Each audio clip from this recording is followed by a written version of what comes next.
This phone wants to act silly because it thinks that I keep trying to turn it over. And all I really want to do is lay down. So today has been a very productive day. I kicked off my year doing about 40 orders. I think 40 orders. I don't know why this thing keeps saying rotate your phone. Although I'm laying down. And I think because I'm about to tell you why I'm still up. One of my girlfriends called me. And I don't know why she always calls me with her husband in the room, because he has always been Mr. Conspiracy Theorist, right? And before, I wasn't really Christian, but I used to think he was kind of crazy. But, we would talk, and now, especially now that I'm a voodoo sant, I'm finding that I'm on the same page with him. Okay, this thing is telling me to rotate my phone. I am rotating my phone. But, you ever talk to somebody, especially these people that are just getting woke, and he wanted to use the terms like the original Hebrews and things like that in the conversation, talking about the degradation of us as a culture as we went further and further into European Christianity. And I don't know what that was on my nose. I don't know. I had a Funyun. I don't know. Maybe it was that. But anyways, so, and he's using this term Hebrew. And I'm like, dude, Sanskrit is older than Hebrew. Hieroglyphs is older than Hebrew. Aramaic is older than Hebrew. Stop using the wrong terms. So the reason why I'm coming to you tonight is because I can't sleep. Because this is irritating. Okay? Yes, Antoine, I meant to call you back. These people don't ever give me a break. And this thing keeps telling me to rotate my phone like I'm moving it, but I'm not, y'all. And I don't feel like propping up like this in my bed. I wanted to call you back. These people don't ever give me a break. So I was trying to tell him, the reason why I practice voodoo is because it is very scientific. At least the way that I have been trained in voodoo. And when we start talking about the oldest religions and what Christianity is, I'm like, stop talking about God, stop talking about Yahweh as the creator. I was telling him, I'm like, you got to change your colonial mindset. And he's like, well, you got to say it in a way that people understand. I'm like, you don't have to say it in a way people understand when you're talking to me, because I've been understood. I live it. There are things older than Hebrew language or even the ways of people. Israel, let's talk about Israel, was not even on the map before 1945. You guys have to understand, and one of these days, and that's probably going to be the book I write, is how we need to really understand Christianity for what it is and what it has done to us as a people. Because that's some deep shit. And we're not talking about Yahweh as a God. I'm not even going to talk about Jesus as a demigod, sorcerer, all that. We don't even have to get into those conversations about whether or not they existed, although there's not a lot of proof of that. Okay? If you pay attention to the Bible is a mix of the Torah, the Sumerian texts, the New Testament was written 300 years after Christ died. And I promise you, if you play a game of telephone in a room where people can't keep a story straight within an hour, people that witnessed the same accident can't even tell the same story. And then I said, and that's what I was trying to explain to him. I'm like, dude, I'm talking about science. So you're going to tell me that we can't get any physical evidence of even Yahweh, okay? Because let's stop to think about that. When Yahweh became a god and he was trying to take over, or, I don't know how new gods are created, okay? But let's say that Yahweh actually existed. He was trying to get rid of Baal. Baal was the adversary. And then they took stuff and messed it up and took an archangel, Lucifer, and, then created Satan. Read the origins of Satan. So I'm reading a lot of these different books right now, because I'm realizing how incredibly hoodwinked and mind-fucked that we got. Not only are we and we're not just talking about black Christians. We're talking about, anybody pretty much who has taken the church And, and religion is good, if you follow its tenets. So I'm not really talking about people who are like, what I experienced when I went to a unity church, who tithed back into the community, who actually looked at evil as not a physical being, but as ignorance, that was welcoming to gay people, straight people of all races, colors, whatever you were, and had music. They played Earth, Wind, and Fire for like one of our musical selections at church. Okay, we're not talking about them type of Christians, because I'm thinking that if any of these stories about Jesus are true, that would be his church. Giving to people who are in need, listening to the children.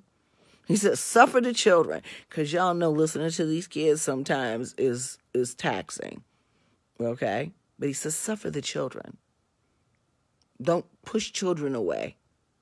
So a religion that was created to oppress everybody who wasn't white, male, and old, basically, has, taken over, right? Oh, yeah, and we went through that too, Evelyn. I was like, I went through that. Okay, the connection came back. I hate the fucking internet. I hate wireless internet. So I was saying, Evelyn, and I'm going to try to stay over on this side of my bed, that,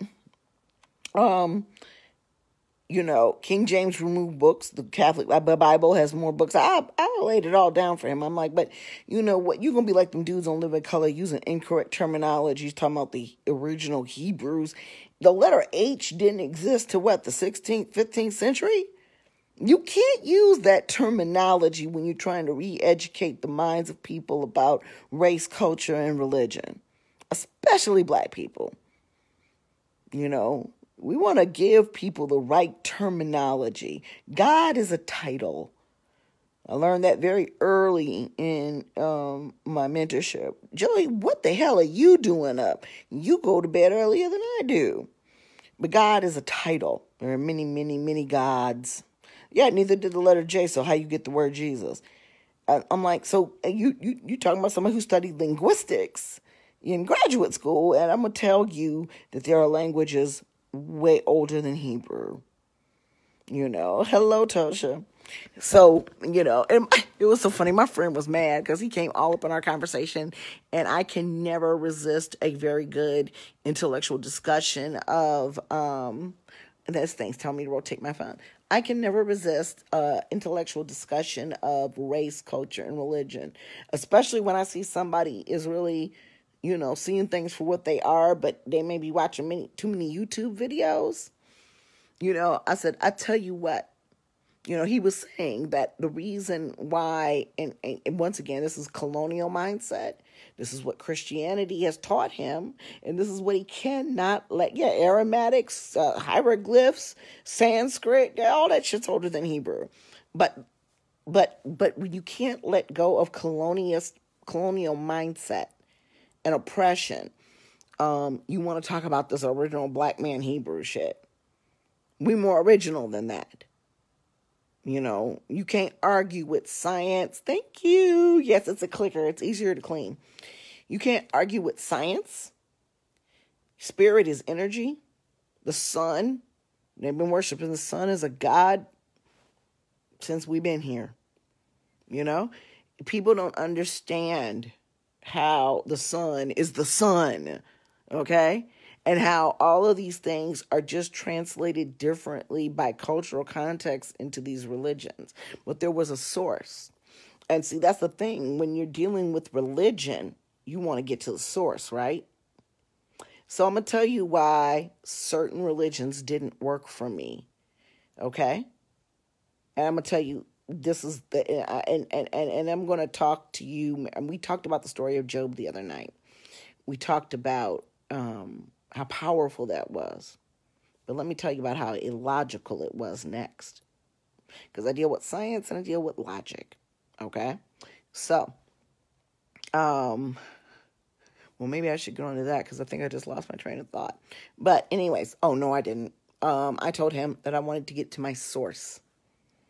When I realized that when voodoo was presented to me as a religion and the truth was finally told and it filled in all the holes of my childhood, my family experiences, family cycles, family curses, it all worked out. And usually there's only one or a couple people in your family who are put here. Ashura, yeah, we talked about him as well, or her as well, sorry. We talked about all that, but let's get back to being at the source, because y'all be putting these comments in and then I get thrown off. My goal spiritually has nothing to do with impressing other people. Like, you know how that ass clown in my inbox accusing me about, you think you got an audience or a platform? I'm me. I have an opinion and I'm able to share it, and I don't go fucking around with other people that have opinions. I don't go on y'all's page and talk about your opinions. And I've seen lots of opinions that I don't like. Ain't my fucking business. As long as you're living your best life over here, there, and I keep living my best life over here, and we give each other the ability to express ourselves and not hurt other people, Now, if you have an opinion that is damaging to another human being or could cause oppression, death, racism, I don't fuck with you. That's why I don't fuck with that dude. I've witnessed too much of that behavior. Okay? But I was trying to tell my friend who's, coming, they don't go to church or anything like that. My friend more went to church, but she's like, had readings and things like that from me. That my goal is not about, I didn't sign up for this. Okay. I kind of just this is something that happened. Ancestors showed up. I thought I had ghosts. I called the Ghostbusters, and then I got recruited. That's all I can say, basically. And so, right, if you don't like what I got to say or what anybody has to say, you can move on. We'll be all right. I want people to stay in their goddamn lane. So that's the thing. As black people in this country, we've been told our place forever. Whether or not we choose to accept it, we've been told our place. But try to do that to them. The very people who try to put us in our place, tell them where their place is in our culture, in our religion, in our spiritual beliefs. You will never see nothing pop off quicker than to tell a white man that he can't do something. Try it. And see the reaction that you get. That they are not allowed. I don't care how fair you think this is. Life ain't fair. Tell my ancestors about fair. We'll get back to you. What must come up will come down. The wheel of fortune, life. Just like we talked about technology. We talked about how civilizations, when they rapidly advance and how they fall. Kemet being one of them. Rome being another. We see it over and over and over again throughout the cycles of history and don't learn from it. Okay? But, what I wanted to touch on and talk to you guys about real quick before I hate myself really badly because I go back to work tomorrow. I've been working, of course, in my store, but my day job, I've been doing a little bit of things, but I got to go back full time tomorrow. We talked about the story of Job. We talked about being tested, right, being called that word. We talked about being tested a couple videos ago. But let's talk about stories, parables, even things that we hear and we hand down in voodoo. May not be by the letter. That's what a lot of things, high wind, that's what a lot of people don't understand about sacred texts. They don't even understand it about spell books and different things in magic. We have lost the ability to read between the lines, and even more of a burden on black people because we weren't allowed to read. We did. Frederick Douglass read. There were plenty of people who could read, and we just wasn't reading English. We read our own language. Okay?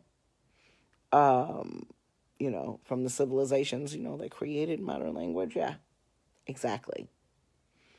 But not everything needs to be written down. In fact, you're sharper when you can retain information in your brain and you don't commit it to paper. Committing it to paper can only get it plagiarized or twisted or edited. So there's a lot of reasons why we don't write certain things down and why we don't share certain things outside of our initiated areas.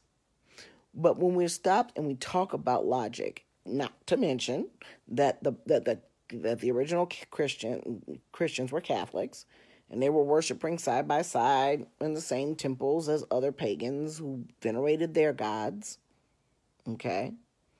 We won't talk about the logic that the New Testament was written 300 years after Christ died. No, we're not going to talk about how that could possibly be messed up. We're not going to talk about the Council of Nicaea that took books out of the Bible. We're not going to talk about the fact that the Catholic Bible has more books than the King James Version of the Bible and why King James made the edits that he did. Let's not even... We'll start just with the actual book. And in that actual book, this thing keeps telling me to rotate my phone, but I have. I just want to lay down, you guys. It's acting like I'm not holding the phone up. But in any case, so let's talk about some scenarios. Let's talk about the fact that in the Garden of Adam and Eve, when we were in Sunday school, we were taught that the reason why women were punished the way we were and why we continued to be punished was that Eve convinced this damn phone. Eve convinced Adam to eat the apple, that she used her feminine wiles, maybe even her nakedness, to tempt him. It was in the TV commercials when I was a kid. But if you go and you pick up your Bible right now, it doesn't say that. It says Adam, who was with her, did eat. Let that sink in for just a moment. If you don't believe me, if you have a Bible, go pick it up and search it on the internet. Get back to me if it's something else.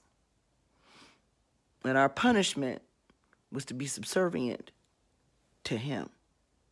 A pussy-ass wimp who wouldn't obey his God and let his helpmeet, because they were equals, not helpmate, helpmeet. It's right there in the Bible. Go read the Bible. It's right there. His helpmeet.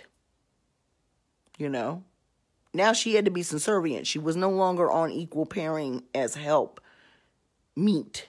Not mate, meet. So her punishment was that pain during childbirth and to be subservient to a man. But where was Adam's punishment? Because he was standing right there with her. The Bible says that. The Bible says nothing about her running back and convincing him to do a goddamn thing.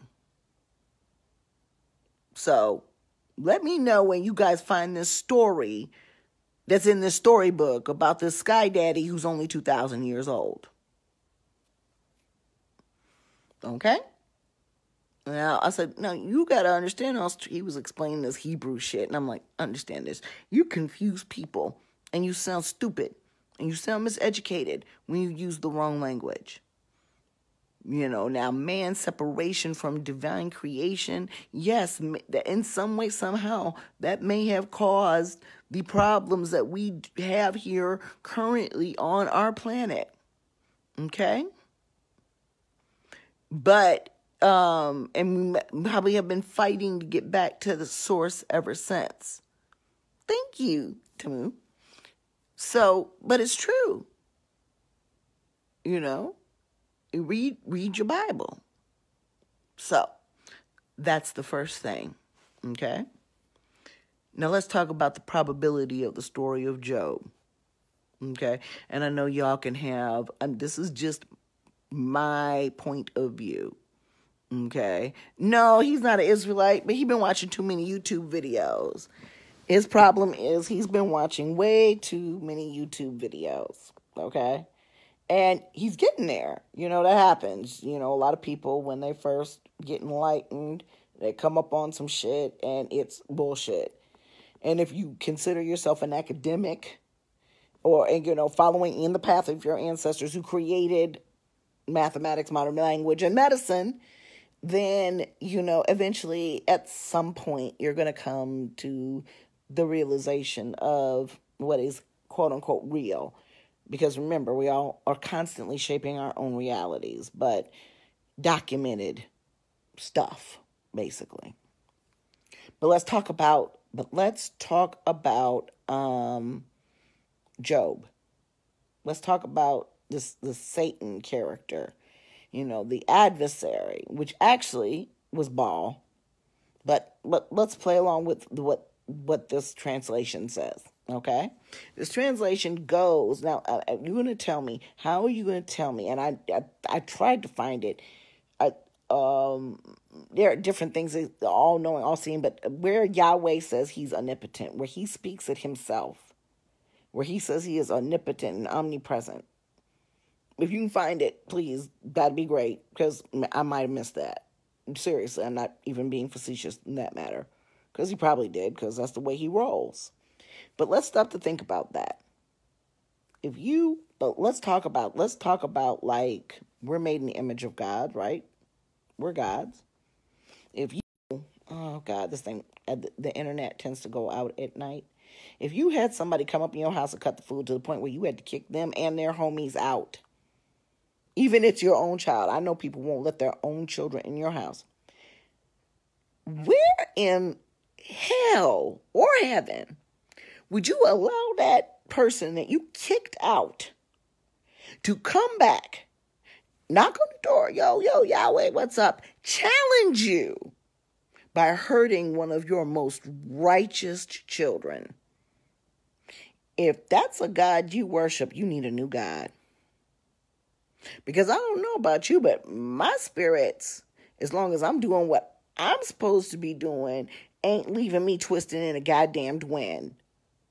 Oh, but you can do everything to him, but don't kill him?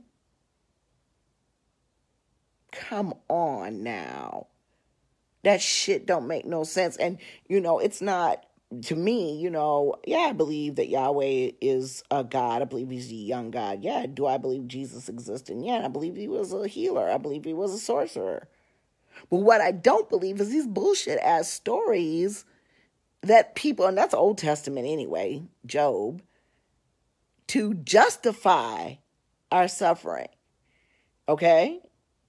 It is real. It is real that, sometimes you'll be doing the best you can and you're going to have bad shit happen to you. But it ain't because God has allowed some evil entity that he doesn't even want in his own space to fuck with you. That boggles the mind. And it's not a merciful God.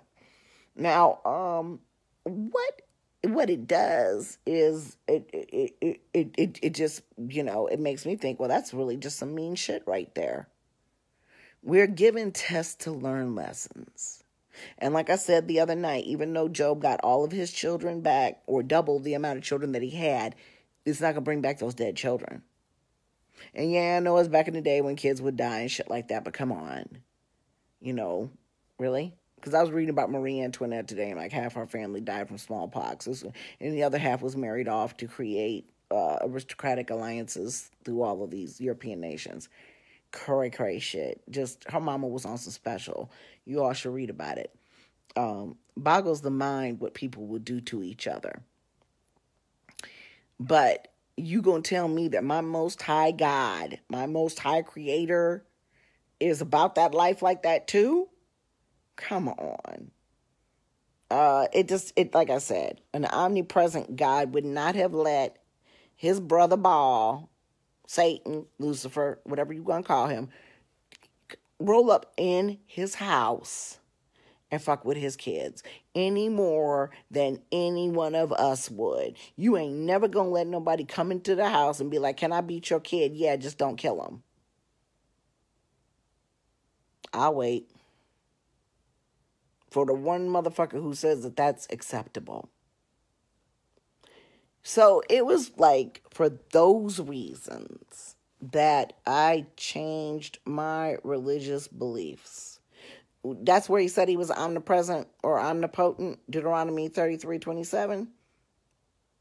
Monique, Or that's what they said he is. Because, yeah, that was the one thing I couldn't figure out. But it defies logic, just like all kinds of things, that were put in that book. And now, like, I make no doubt that whoever originally created probably was very inspired by God. There's a documentary my mentors once showed me on Netflix about a priest who wrote a grimoire in one fucking night. And it was like, I think a couple thousand pages long, some shit like that. It physically impossible. Okay. But the thing is it doesn't make any sense for someone who's omnipresent and omnipotent to let somebody just roll up on his kids like that and hurt them. And as parents, unless we're insane or there's something wrong with us or we're neglectful, okay, you can go to jail for some shit like that. Let somebody come up in the house and do a number on your kids, but just don't kill them. Like I said, omnipresent God is not going to let his brother roll up on his first creations and just wreck everything he ever had planned. It just doesn't make any sense. And then, even if that story was true, they teach it to us in a lie in church in order to persecute women. Oh, I've heard the story of Oshun. I know what they tried to do to her, and I know how she dried up the waters too. See, that's the difference in African traditional religion. We can show them better than we can tell them. Stories of our gods are, very interesting. And so I don't know much about the Odu corpus, but I would suppose that any religious text, I'm just talking about the Bible tonight, that man has put their hand into is going to have, look at all the different translations of the Bible. Let's just start there. And that's why, and so that's why I'm saying why I went and why voodoo worked for me. Like I said, once again, this is my opinion. And my opinion is that, we don't have, like, there are a lot of voodoo sons who became Christians, but we don't have a Bible. We have a reglement, and there's rules of conduct and ritual that is secret. But we don't have, so anytime you see these books on voodoo, I reference to some of the oldest ones, but even those, like The Secrets of Voodoo, talks about the connections with voodoo to Kemet, and that was in 53. That wasn't with all these new, back to Kemet, Hotep people. No, this book was written in 1953. You will find older texts than that. But as far as a holy book, no, you the holy book. There's, we have stories to explain energies, and I don't know anything about the Odu. I don't know anything about Orisha-based traditions other than the basics. And thanks to Google, that could all be bullshit too. I've read a couple of books, but that's what I'm saying. I think that if that was the path for me, I would have been drawn, because I study everything. I would have been really drawn to dig deep into that. Maybe one day I'll have time, but being a good voodoo sant is going to take me the rest of my life, because there's thousands of Loa and there's all kinds of things, and we have to put it all up here. So, like I said, I'd been asked to write a book by a very famous publishing house, the one that's part of this, well, not by the publishing house, a representative from the publishing house. And that person is very influential and very well known and an amazing writer. And I was so flattered when I was asked. And for 2 years, I can't write a book. And I can write. I can write all day long. I have a master's degree in literature. But I think that rather than writing a hoodoo book, because I think hoodoo is very personal, I think it still should be something that should be handed down by being taught. And I use this medium in order to still have that personal touch with my students. But the book I'm going to write is, how we have actually been bamboozled by Christianity. And I've been reading a lot of books about that. And then what happens is, for a lot of people, see, Monique is from a Christian tradition where magic is incorporated. And, the three magi did come to see Jesus, and they did use astrology. But, and we were talking about that. That's what my friend and I were talking about, how modern day Christianity is so far away from anything that Jesus probably ever imagined for us. Okay? That we really, if we're going to come into any spirituality and even reconcile ourselves within Christianity, if that's what you choose to stay in, you need to understand the materials in which you've been given. And most people don't. One of the things I was taught, because I don't know what it is about Protestants versus, Protestants believe Catholics are pagan, basically. And one of the arguments that my mama, or not my mama, because my mama was a heathen, but she didn't like Catholics either. One of my relatives, one of my Bible-beaten relatives, said, what you don't understand is that, Catholics are pagans, they worship idols, blah, blah, blah, blah, blah, blah, blah. And I'm just sitting here like, but weren't they the original Christians? Y'all just wanted to switch up the book on them? What are we doing here? Because my daughter's father was Catholic at the time, and I was talking about converting, and you thought that I said I was an atheist. You're in a room full of Bible-beaten ex-Baptists and crazy-ass, Seventh-day Adventists and Worldwide Church of God. Them folks, woo, baby. You talking about changing up some shit. So, that's what I'm saying. For myself personally, who read the Bible, I used to read the Bible on CTA, Chicago Transit Authority, on purpose, because if they see you reading the Bible, folks will not sit next to you, because I think you're going to start witnessing to them. And I would be reading, Protestants believe in aggression and expression of praise. I guess, but they definitely don't believe in using statues and incense, although they use oils and waters and lay hands and get spirit possessed. Oh, that sounds like a voodoo fet to me. And that's what I was telling my friend.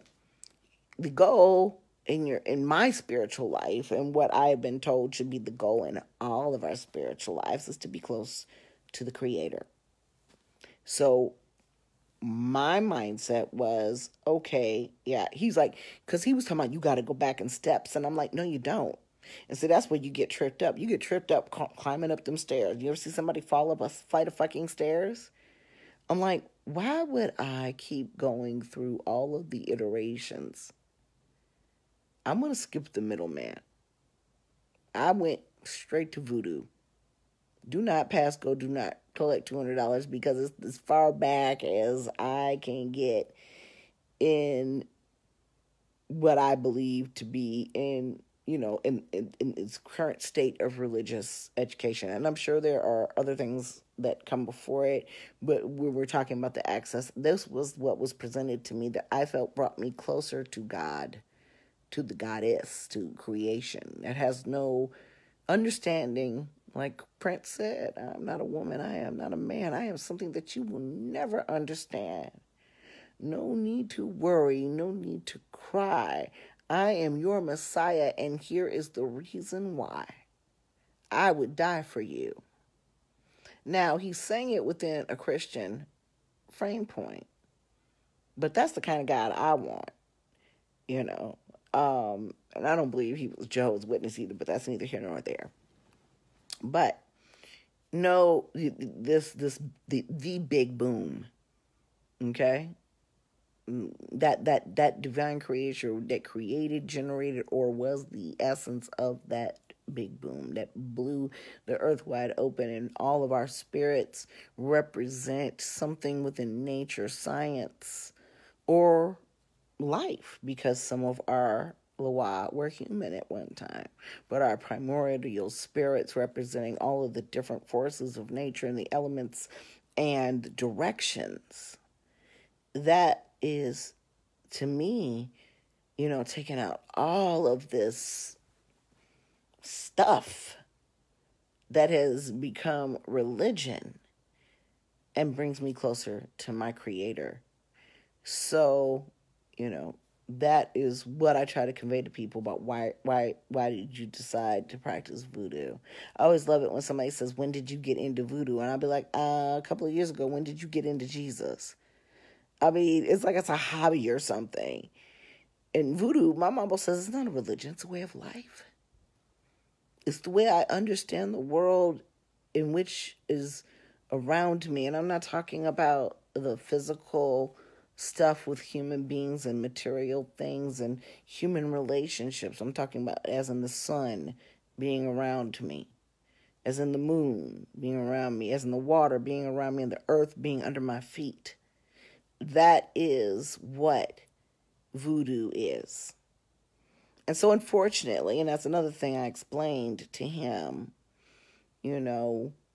what is the very beginnings of our spirituality, all the way back to Eli Ifa in Western Africa. And then, yes, you can go back past West Africa, but I'm talking about the influences from the transatlantic slave trade on our religious thought patterns and belief systems today. And that's as close as I'm going to get. Hell, I barely found out who I was before Ancestry DNA decided to tell me I was somebody else. So you're going to keep going and trying to get closer to that source, because that source is what powers you. And every single religion teaches you that there is an afterlife. Energy does not die, it just transforms. So for me, it just seemed backwards. It seemed devolved rather than evolved to continue in the Christian church. And so, it's really interesting talking to somebody, like that. He's always been like that. I'm the one who changed. But not having the real information when the information is very much available and there. Even if you start, like I said, looking just at the Bible, okay?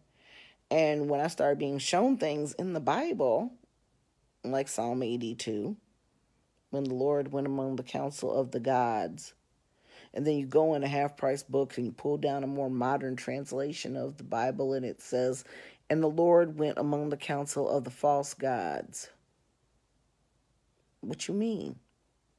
If you are omnipotent, omnipresent, and always there, what you fucking around with fake-ass, false-ass gods for? And why are you letting them tell you anything? Why are you sitting up here with a council of false gods? It makes no sense. He was called on the carpet because his people were violent and wilding out, and they were asking him, well, what the fuck are you going to do about your people? Because gods have people. Africans have our gods. Norse has their gods. Gods have people. Okay? And they asked him, what's wrong with your people? Do something about it. You're always like, I got this. I'm good. And said, well, basically, let's talk about that. He impregnated a virgin without permission. Now we know Zeus and all the rest of them. Now I'm sure a lot of the gods had did it, but let's talk about this one that we talk about being omnipotent, holy, greater than everything, and we got to be pure. We got to be pure for this God. Okay? I don't know about you all, but the only thing, like in voodoo, like if you in your period, you can't do certain types of service, but you ain't got to be perfect. But you got to be perfect for this God that impregnated a woman without her permission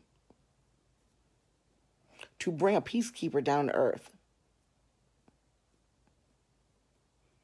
Okay? Last time I checked, somebody impregnating somebody without their permission, that's rape.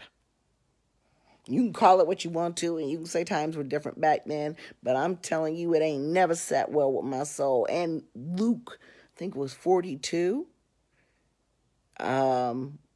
used to be my most, I can't remember when The baby leapt in Mary's stomach. It was her and Elizabeth connected with each other because they both had not been able to have children, and here they were. But then as a grown ass woman in the Me Too movement, and Bill Cosby fucking everything that walks, dropping shit in their drinks, and you're going to tell me that the guy that I love so dearly was born from rape? Let that sit with you for a minute. Well, like I said, I'm just telling you about the book I was handed. And what I based my faith on for 40 years. And the book I was handed told me that she did not give her permission. The book that I was handed told me that Adam stood there with Eve and just let that shit happen. And our punishment was to be oppressed by this piss ass, punk ass, bullshit motherfucker who said, he basically, if you read further on in Genesis, he throws Eve under the bus. That he is the original bitch nigga. Bitch ass nigga. And I descended from him? Fuck out of here. We have all been fooled, duped, fucked up. And some of us have gotten to the point where we don't want to hear the truth. We want to talk in language that you think everybody understands, and Hebrew ain't it. And then we won't talk about Lilith. Lord, you know that's Jezebel's middle name. My cat is named Jezebel Lilith. But so we got all that. Okay? You weren't taught that, but that's what the Bible says. That's the Bible of the Christian religion. We were, and you had a unique upbringing as a Christian. You were from a family that was old school, practice magic. But for all of us who went to church and were handed a King James Bible, we were lied to. And the Bible itself that they were preaching from had their truth, and we were still lied to. To this day, if you ask most Christians, ask them how many of each animal went on the ark, and they will tell you 2. Why? Because that's what they teach you in Sunday school. But if you go back and you look in the Old Testament, it was 7 of every clean animal and 2 of every unclean animal. Okay? Yeah, they got rid of Lilith. You don't want nobody with no sass. You don't want a woman that says no. Because that's a bad setup for Mary. Not giving consent to be pregnant. Done stayed a virgin all her life. Been a good girl. And God just going to drop some light on her? It's crazy. So what I'm saying is, even if I was to follow the Bible, I couldn't follow the Christian church. Because the Christian church doesn't teach the Bible. They teach fairy tales, abbreviations, abominations, and revisions. They don't teach those ancient Sumerian texts. But I'm going to tell you what, if you go to seminary school, I bet you they're going to tell you about them. So that means that most of these preachers walking around here know better. But it's so much easier for them to pull the party line, to keep selling the same lies, to keep getting your money, so that they can go and buy trains, planes, and automobiles. Ain't that about a bitch? Y'all, I'm telling you, like I say on Sundays, you can't tell the preachers from the pimps.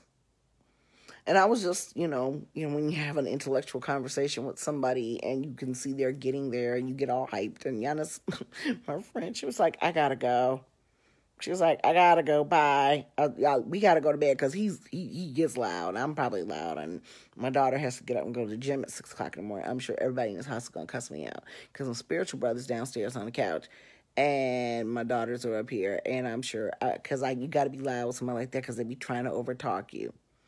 But I had to point out to him, I'm like, bro, you talking about some place where I'm already trying to get. You talking about where my spiritual goals are with the stuff you're talking about. And so I'm going to need you to use the right terminology at least, because Hebrew doesn't have anything to do with this. And all of our religions and things like that were not structured using, sorry, my phone keeps turning, weren't structured using the Hebrew language. The hell out of here. Not African traditional religions, not the things that they evolved from. So, like I said, people don't want to, read when you should read. Like I said, that's one thing I love about voodoo. There's no quote-unquote Bible, And that's because your relationship with your spirits is deeply personal. If say, for example, if La Seren, and she's venerated differently in different religions, if you want to talk about comparison energy, that would be Yemaya. But my La Seren, my relationship with La Seren could be very, very different, and usually is, than even my own spiritual sister's relationship with La Seren. So everybody, as we are little special snowflakes with individual characters and spirits, sometimes recycled. My friend and I, that's how we got on this spiritual conversation, because we keep talking about these damn reincarnated children that we dealing with. Like my granddaughter, who will say, ain't nobody taught her that. Or fine. She doesn't go to preschool. She's not picking up shit from bad little kids. Okay? Right. Well, but the thing is, your old churches, most churches don't dig deep into the Bible. And I had the unique experience of going to churches that really did. They still manipulated the shit. But they taught me religious study and to pick out these things and to ask questions about, and that's where I learned that no, it was 7 clean animals and 2 of unclean animals. And let's not even talk about the logistic and logical implications of that. There's a flood story in every single religion, by the way, people. The one in the Bible makes no goddamn sense. Ain't no way them people gonna survive all that time, 40 days, 40 nights, all that animal shit. 7 of every clean animal? And then we won't even get into the story of Ham and how that's used to persecute black people since the beginning of time. So, my whole thing is, yeah, your son, he is old. That's an old soul right there, And it's like these kids are both of my grandchildren. They're grumpy ass old women. Probably my great grandma Bertha or somebody.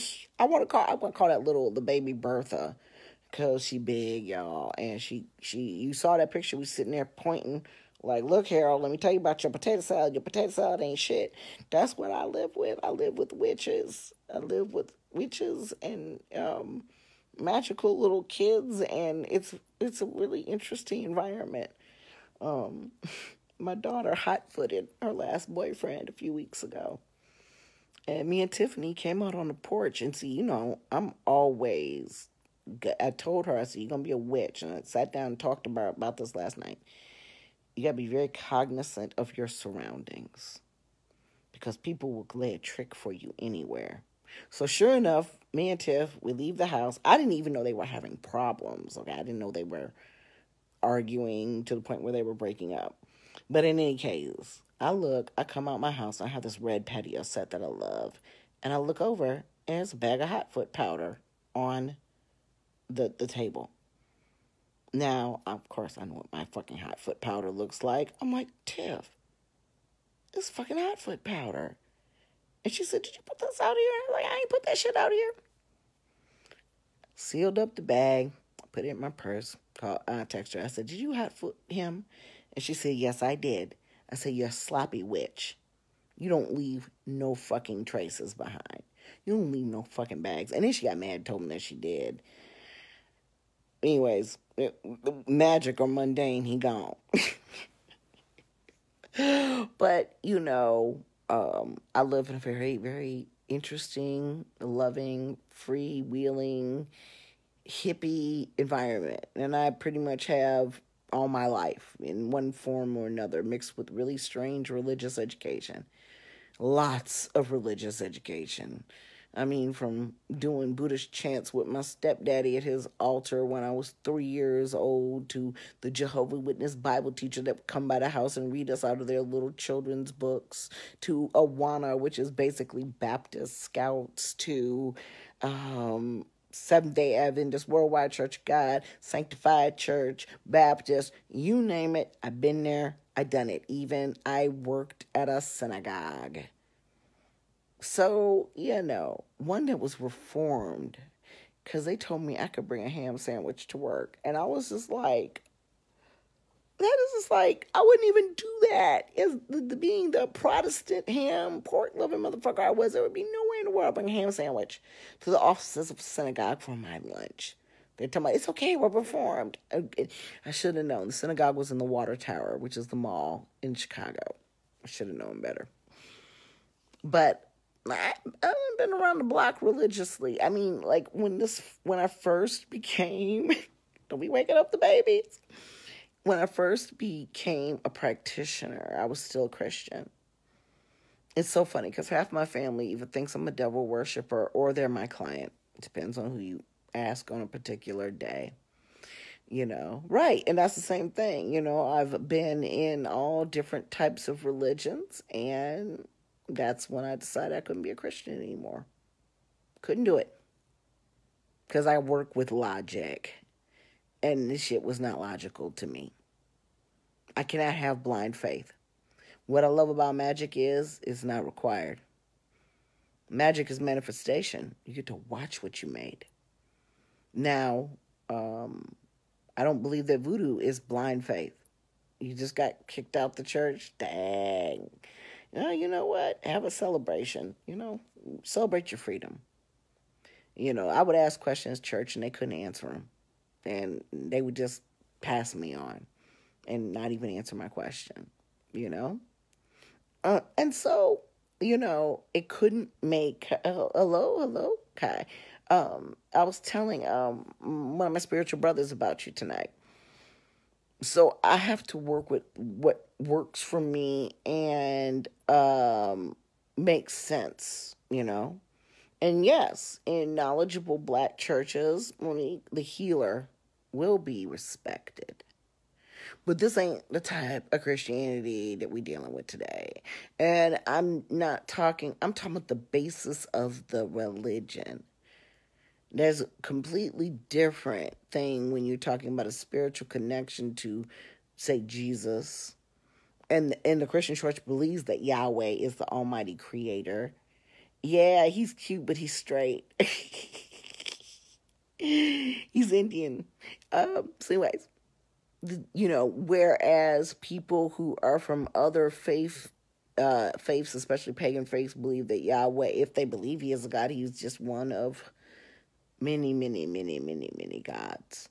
And he's for a certain, part of people. He just ain't for me. And, and that's the thing. This is what kills me. And then that's the part. If we look at the Old Testament and we look at Yahweh and his character is to take everybody who doesn't cooperate out. Okay? Yeah, we don't have that in voodoo. We took the slavers out. Happy Independence Day. But people live in peace, we don't go around and say that we got to destroy every idol. But tonight, I guess in this, I actually am going to destroy some idols for some people at work. Now it's back recording again. I hate wireless internet. But the reality of the matter is, the book on which it's based is a revision, an adaptation, a plagiarism, possibly a lie. And then the church, in its teaching, lies even further by glossing over facts, removing your power, taking away your own divinity, all kinds of things. And so I think that's very detrimental to people. I don't care what race you are, to do that to people. And so that's why, for my edification, my spiritual growth, my understanding, it didn't make any sense for me anymore. I got to work with what makes sense. And that don't make no sense to me. I haven't seen American Gods because all I have is Sling, and I don't know if that channel's on there, nor have I had a moment to do anything, but I do want to see that. And see, that's the thing. And we talked about that, the different conspiracy theories, and like how Men in Black says, if you want to teach someone something's fantasy, just teach them that it's not real. If you want to convince them that it's fantasy, teach them that it's not real. So that's why they did what they did with voodoo. Made it evil. Made it everything that it wasn't. Made it everything away from God when in fact it would bring you closer to God. That's what they did with anything that wasn't Christianity. They made it evil. They made it the opposite of exactly what it was. And we won't get into all the implications of racism, slavery, and all that, and Christianity. We don't even need that. No, we can just keep it right there at that level. Okay? And everything that I've explained to you in this Facebook Live tonight that's been taught to me by my mentors, by my mambo, and by the Bible itself. That's the thing. When you sitting down with the book that you were basing your faith on, and you realizing that, okay, well, these folks ain't doing none of this shit. What's going on here? Okay? Or they're doing things that, are based on the lies that they were taught because they actually never, ever picked up the Bible and read it themselves. And so that's so problematic. And like I said, that's why I like voodoo, It's a direct spirit connection. We were talking about card divination systems the other day. We don't have we don't even have like shells and Odu and all that stuff. Obi. We don't have Obi or Dilagoon. Ours is spirit mounting. Like directly from the spirit into us to the person. That's voodoo divination. Now, yes, we also, voodoo brings a lot of people who are gifted in other occult abilities, such as psychic phenomena. And so, yeah, we will use cards and other tools, but my spirits will come and give me information. That stuff ain't coming from me. I'm the conduit. So that is the direct connection. Because you remember in the New Testament when Christ died, the veil ripped in half. Remember, there's a veil. Like if you went to a temple back before Christ and you were, you were Jewish, and I guess that's what they called it back then, or maybe Hebrew. They didn't have either one of those letters, but whatever you were, and you could only go so far. Like you talk about the Ark of the Covenant, there were only certain people could touch that, work with that, and when you went in to see a priest, just like the Catholic Church, there's a reason why the priest sits behind the screen. Okay? And that is showing that there's the veil is still there, okay? But if you read the Bible, and so they teach you that, okay? You used to have to only step up to that part, that curtain. You couldn't go past that. The only person that could go past that veil, that curtain, whatever, was the priest.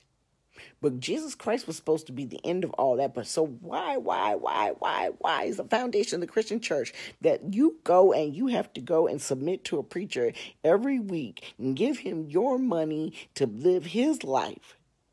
Where is your direct connection to your God when you do that? You are still sitting behind the veil. And see, me, I prefer my veils thin. Okay?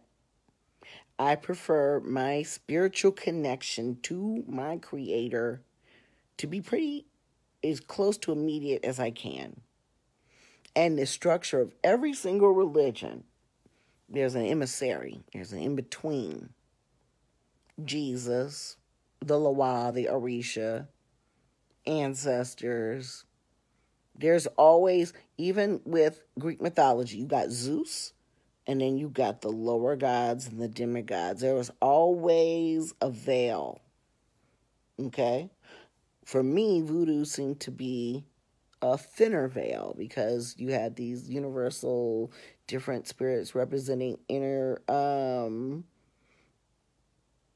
the different things, everything from energy to commerce to root work to medicine to being gay. We have a loa for gay people. And I really was like, wow, where's Catholic Saint for gay people? I'll wait. You got a church full of homosexuals and you ain't got nobody to represent them? That's what I'm saying. And so for those reasons, and that's why I was explaining to him, I'm not going to worship a God that would let his worst enemy come in and fuck me over and do anything to me but not kill me. That doesn't sound like a very good trip to me. I'm not going to worship a God that impregnates women without their permission. And so those were the things that gave me the really hard truths about my spiritual transformation. Now, just like people who can keep listening to R. Kelly, just like people who can keep supporting Bill Cosby, let's just say this, okay, you guys, let's say that all that was wrong. That's just man, and that's not Yahweh. Okay, be a pre-biblical Christian then. Okay? But there's no way you can get down with that book and tell me that you are living a righteous, Christ-like life, especially if you're dealing with the Old Testament. Okay? Jesus didn't play that. And if what these stories they say about him are true, then there is nothing left in the modern day Christian church that resembles him at all. And I was just like, you know what? I love Jesus. I love the concept of this healer, And basically he said he was the way, the truth, and the light. Just like we deal with our spirits that are between us and the divine creator. He guys kind of simplified it. He just said, let's leave just one. I am the way, the truth, and the light. Okay? But you don't do a damn thing he told you to do? And you call yourself his follower? The whole damn thing boggles the mind. Now, don't get me wrong. Voodoo is complex. Okay? Look, Jesus flipped tables. Jesus hung out with prostitutes and money changers. And he went in there and told them priests how fucked up they were. Because they was all caught up in the law. Which they say God gave them, but obviously Jesus knew better, right? And he was like, what are you doing here? You got people out here hungry, dying, children being ignored, beaten, treated poorly, because you said to spare the rod and spoil the child. So these kids getting out here beat the fuck to death. And that's why they killed him. So I can look at the folklore of Jesus Christ as liberating.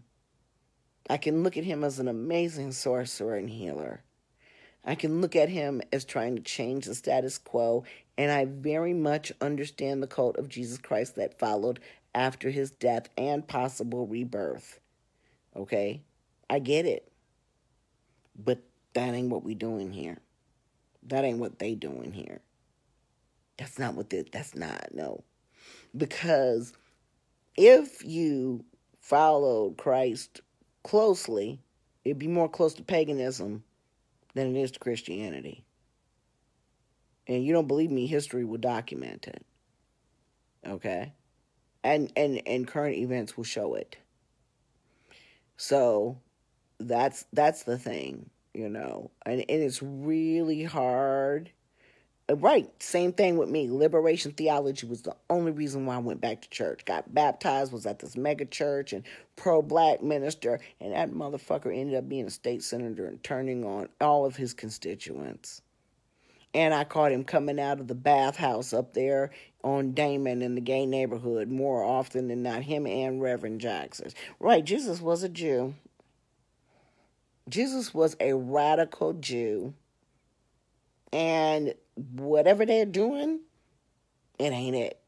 So for me, I'm not Jewish, although the Psalms are pretty cool, especially when it comes to cursing people. I don't follow an eye for an eye. Well, yeah, I do. I actually do. I follow eye for eye, tooth for a tooth. I don't believe in turning the other cheek, and I don't believe in forgiving people that don't deserve to be forgiven. So, and I read this book, which was a wonderful book, called When Forgiveness Doesn't Make Sense, when I was a Christian, about forgiving from a Christ-like perspective, but not being the same fucking fool twice. These are the things that I read to help me continue in the church. But when I saw the hypocrisy and the hatred of people who were different, and the intolerance of the belief of other people. See, voodoo doesn't teach that we're the only valid religion. In fact, I don't think there's a single ATR that does that. But the Abrahamic religions do, every single one of them. If you don't follow us, you're damned, you're gone. Wow. That's just, like I said, I don't want that God. I don't want the God of Job that would let my arch enemy come in and fuck me up till I'm damn near dead, sitting in a pile of ash, scratching fucking lesions off my body, and all my children are dead, and my wife is even telling me to curse God and die. I do not believe that I was put here for that. And I do believe that we do suffer, and we do learn lessons, and we are tested. But I believe that my ancestors and my spirits and my God protect me. That's why you don't see me getting out of pockets for the likes of the old crazy ass warlock that keeps getting up in my inbox. I don't play with these people. I answer to God. I answer to the goddess. I answer to the divine creator and the emissaries that creator has put in place to keep me in line, to keep me disciplined, and to assist me in my journey. Because, baby, the Velvet Warlock, yeah. Ain't nobody got time for that. Do y'all ever notice? My friend told me a funny story. I wish I could tell it to you tonight. But it's always funny when you get up in their face once they accuse you of doing something to them. Because most of the time, we don't have to do anything. Our ancestors and our spirits have it worked out before we can even think about throwing something at someone. But it's a blessing to know that if we have to, we do have that divine assistance. But the reality of the matter is, if you notice about the clear conjure community, that's what we're going to call them, okay? They keep up more shit than a little bit. And some of these black folks do, too. Some of these closed groups I've been in, curse-happy motherfuckers. I'm like, you all don't have nothing better to do? How about you cleanse yourself? Because y'all all really fucking dirty. But these clear conjurers, they keep up more shit than a little bit. I mean, y'all just don't even know it. I don't even tell you half the stories, but I tell you about that particular dude because he called me out my name.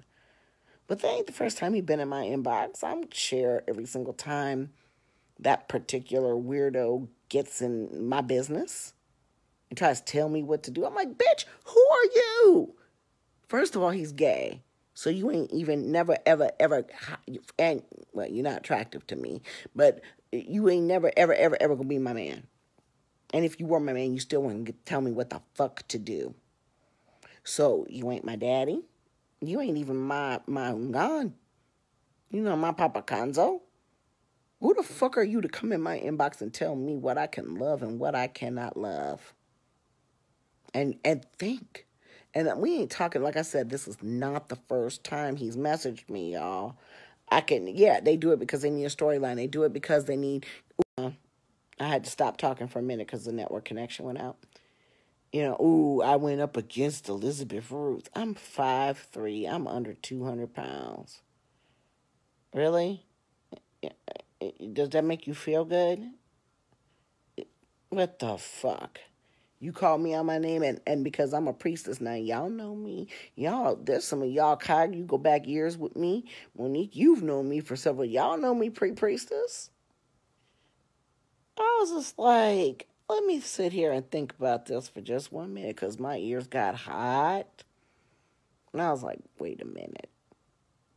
In the scope of everything in the entire fucking world, this ugly acting trailer park trash motherfucker is in my inbox calling me out of my name.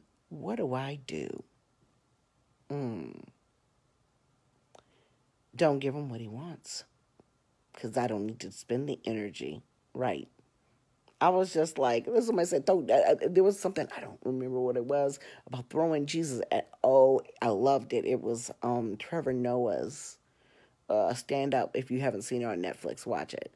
His mom was talking about throwing Jesus at people. I said, let me throw a little Jesus his way. Where I could still, right. Listen, if I was younger, he would have gotten decked. No. If I wasn't Izzy, and I ain't that evolved, because y'all know I'm still pretty fucking ignorant. Ignorant, not even ignorant, I'm ignorant, okay? With an apostrophe, okay? It just was like, this is what he likes. I literally think that for him in particular, he gets some sort of enjoyment out of it. Maybe even some type of weird sexual pleasure. I don't know. But he likes to bother people who ain't thinking about him. I've not even said his name. I can't tell you the last time I said that crazy motherfucker's name. Okay? We don't even operate in the same worlds. We don't even talk to the same people. I don't fuck with him. Stay where you are. You know? It's like, I just was just like, what are y'all talking about? Yes, I think he messaged everybody. Okay? All right? And they do.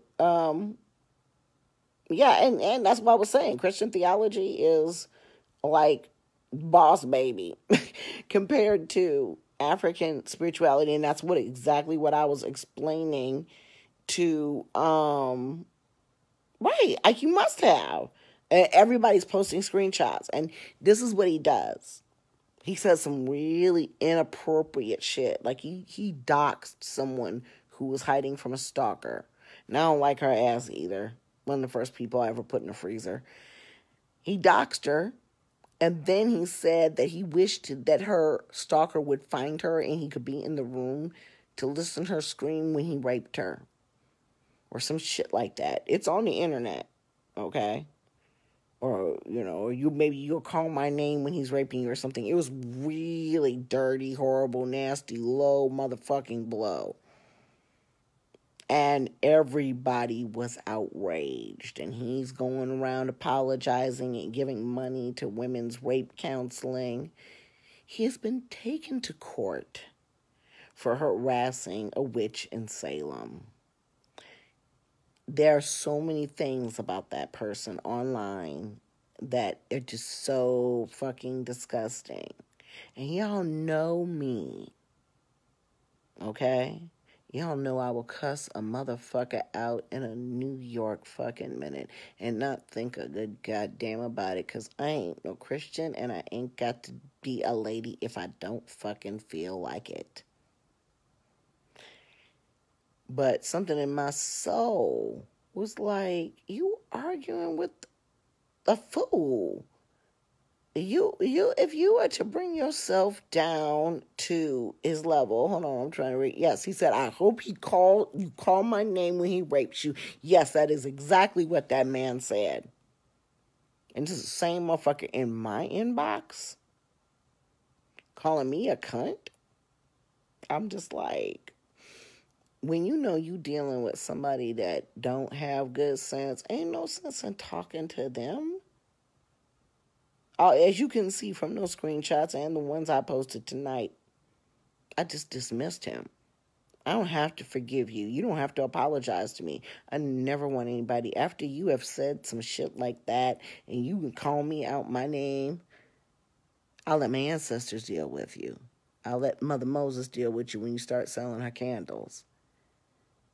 Because they can do a number on you. You the fuck little old me. And you fuck with chosen children, you pay consequences. You know? And so I'm sitting here thinking, I'm like, really, I was about to say, nigga, what are you doing in my inbox? Who the fuck are you? You don't mean anything to me. I don't speak your name. You're not going to tell me I can't love something, especially when it's talking about the warlock. Yes, because yes, warlock does mean oathbreaker. And that's what he chooses to call himself. You know, and it's just mind-blowing to me. And this is what I was talking about. When I wrote what I wrote last night, or whenever that was, about how certain people in the clear conjure culture feel as though that they can appropriate our things, but not embrace the spirituality. And I'm not saying that they're all voodoo saints, all Ifa practitioners, or everybody's legitimate, but we have codes of conduct. We have lineages. There are people we have to answer to. So you want to pinch off of that, show up at voodoo fetes and everything trying to look cool and, you know, make friends with all of these people. And, but that's the thing about voodoo. You can't talk to another voodoo saint like that. And he did that in front of a Ngan. You know, Voodoo Samois is Ngan. You don't do that to another voodoo saint. You're not a voodoo saint. You don't sit up here and disrespect a priestess. That's a sure fucking fire way for you to get ignored, excommunicated, and depending on the person, cursed, hexed, whatever, jinxed, whatever they feel necessary. But we also understand that there's something not right in that man's brain. I understand it every time I talk to him because he's so completely unhinged.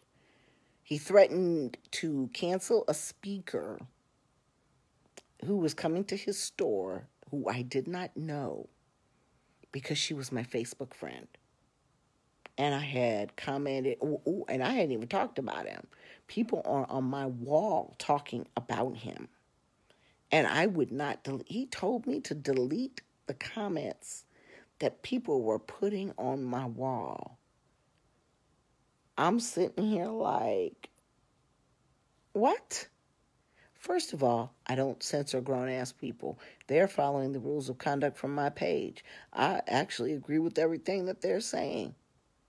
You out your fucking mind. He got on my page. We were still Facebook friends at the time because, you know, when you get new in conjure, you just friend people, store owners, people you don't know. I had no idea. But there were people from the beginning I was told to stay away from. He was not one of them. And maybe that's because he really had not executed his full level of crazy. I'm not quite sure.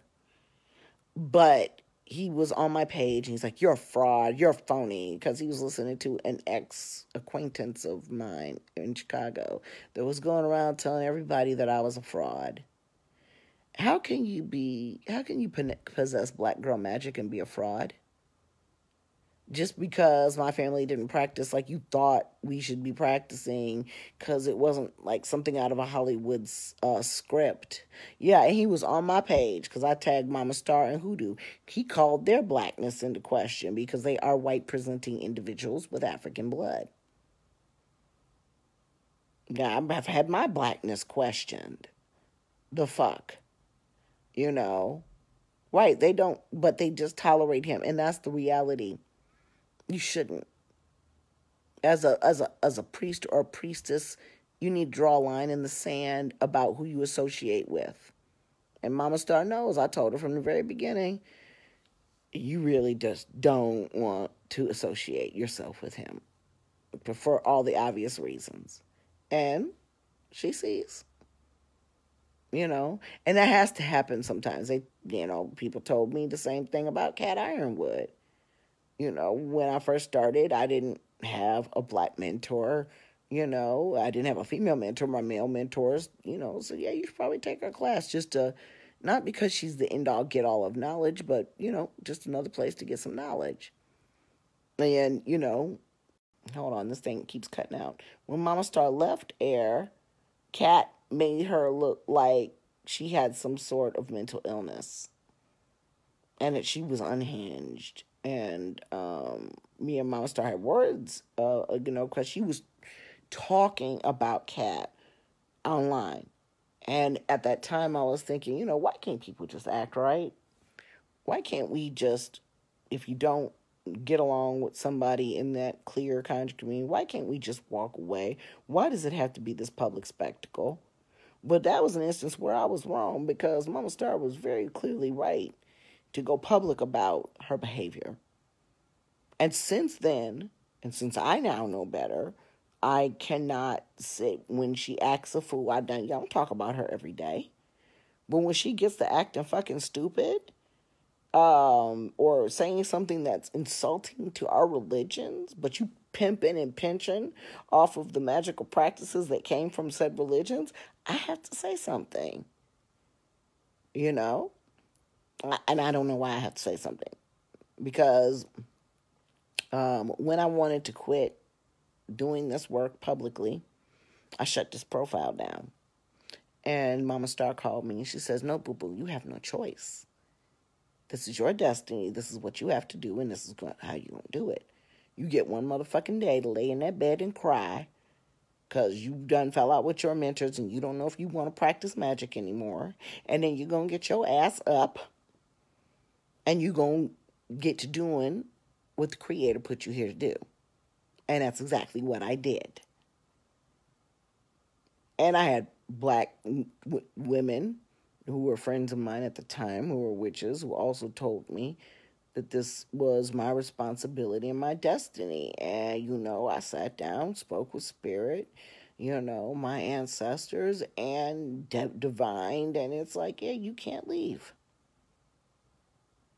I mean, there was a time when I was going through my initiation process where I was like, I am not going. Just all kinds of stuff. Even went through a rough patch with my mambo, and I was like, and I went and did that divination. They was like, but you going. You going. And what's funny is we did divination a couple of years ago about where I should open a store, my first store, and it kept coming up, no matter, we were pulling sheets of paper out of the cauldron. And I don't know. I'm going to talk to the spirits about that one because I understand that you'll end up like Jonah in the belly of the whale, and I'm always going to have some biblical references for you because I spent most of my life Christian. If you don't do what you're supposed to, what your divine purpose is. But Lord, I don't want to be down there with those people. That's a cesspool of fuckery. Some of those stores that I went into, I was just like, oh my God. I wanted to set the shit on fire. Just a joke. Okay? And so I don't know if I don't want to deal with them fools. Because, in Haiti, Mambos and Gons may be beefing. They'll throw shit outside your store. When Mama Star and Hoodoo went to New Orleans, somebody broke the windows out of the front of the store. Cute little store. Why? But you notice he was the loudest one. And people were saying he probably did it. And he was very upset about that. But what a better way to position yourself than to support the new competition in town. So people will, do the most. And he's one of those people that does the most. But see, that's the thing.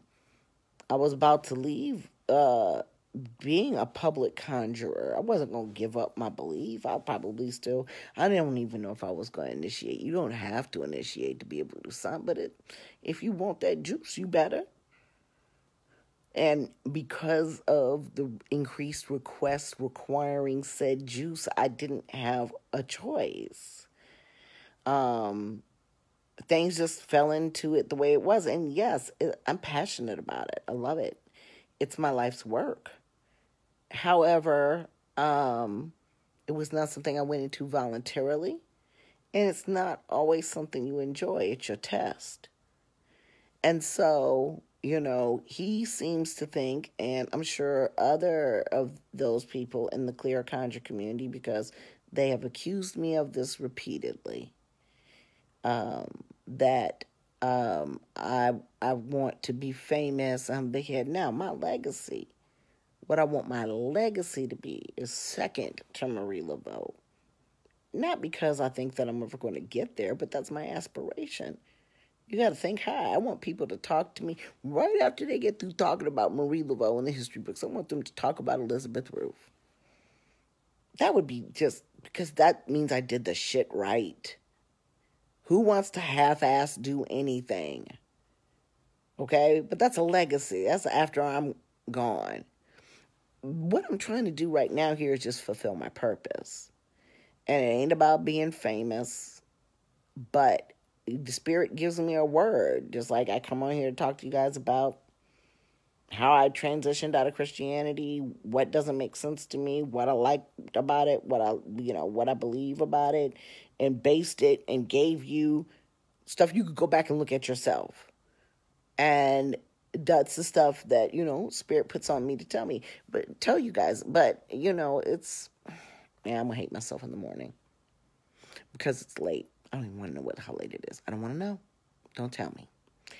But, that's why I do it. So he wants to talk about some platform and blah, blah, blah. But listen, if my platform is this, and that's the thing, if I cared about white dollars, and commercialism and that type of stuff, maybe I wouldn't say much of anything. I'd be all, we are the world. I won't say kumbaya because kumbaya is African, and we'll talk about that at another time. Wanting to hold hands with all these people because, I'm worrying about my financial impact of this. But most of my clients, I'm telling you, 98, 99% of them are Black. And all I owe you guys is the truth. And the truth is, as I understand it, so that you can make your decisions and do what the hell you need to do with your spiritual life from there on out. I don't believe in gurus. You won't never see me trying to fill up a goddamn stadium. Ifa has a very dignified way of greeting priestesses. And so people who were my peers before, they had not been initiated, I guess, yet, or, I don't know what their rank is, but they were students of mine. And when they greeted me, when they saw me this year, they bowed to the ground. And I was like looking around all crazy. I'm like, what the fuck, y'all? Get up, y'all, what you doing? And then I realized, Ifa. I'm like, oh, thank you. It really touched my soul that somebody would kneel to me. It didn't give me a big head. It didn't make me feel powerful. It made me feel humble. It made me feel loved. It made me feel respected. There's a difference. Yeah, that was deep. I was just like, oh my God, I get for Clint thinking about it. It was one of the most beautiful things that I'd ever experienced with my sisters. And we aren't even in the same religion. And I was like, is that what we're doing here? Is that what I'm supposed to be now? Is that what is expected of me? And that is why that motherfucker didn't get cussed out. Because you can't beat up on the invalids, the mentally ill. I could have run him fucking through with my mouth. My mama could cuss you out so bad you wish she'd just beat your ass. Okay? I could have run him through. And I actually have before. But that experience with my initiation and with my sisters and with y'all, because, I'm on a higher ground. You're right. That's my voodoo sister. I can't be the same person I was when I went into the Javo. And honestly, do I revert? Yeah. But what this has given me is the ability to have dignity in times where most people fail. Sometimes people panic. Sometimes people get scared. Sometimes people just fly off the handle. Because I done seen some shit.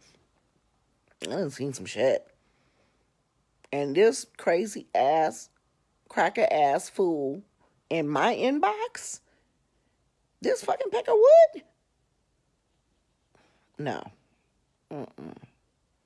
Not worth my time, not worth my trouble, not worth my emotions. It's recording. It's back. Y'all gotta understand, stress causes disease. And hi, Marco. It causes disease. Okay? Hi, Miko. Just no. I had to catch myself, y'all. I was just like that little girl on Blackish. I was, what, Mitch? What? Who? And I just, Jennifer who? I don't know who you're talking about. Which one? Where's Jennifer? I don't know. You talking about J-Lo? I don't know. But, I had to catch myself because I had enough verbal interactions with him where what I realized worked actually was concern. Because he came at me in my inbox before about something, and I'm like, wait a minute. First of all, I was like, are you threatening me? Because we had to make that very clear right off. Jen doesn't live here anymore. She decided to go back to Chicago. And we haven't communicated. So anyways, so that was the first thing I had to clarify. Right. Yes, you seen me. Woo, you know me, okay? You know me. You know what I am capable of. And see, but that's another thing. Not everybody is worth what you're capable of. You ain't got to give them the full Monty because, first of all, he wasn't worth it. And second of all, he wouldn't have even comprehended it anyway. Went way above his head. His poor little mentally ill head. So that was the consideration that I had to make when I decided, am I going to give him the Big Liz business, the Big Liz treatment, as I was taught growing up, or am I just simply going to dismiss him and continue to enjoy my lovely New Year's Eve? Because I could have argued with that motherfucker to midnight, and I ain't had no time for that. So, situation there being that, I'm not going to argue with you, but I'm not going to put up with your bullshit either, okay? And that's, I think that's where, and you'll notice that's why I addressed him in the same manner that I tell you all to follow the rules for engagement on my page. We don't have to agree. But we don't have to talk about it either, because everybody knows if you disagree about something, talking about it on a Facebook post ain't going to change it.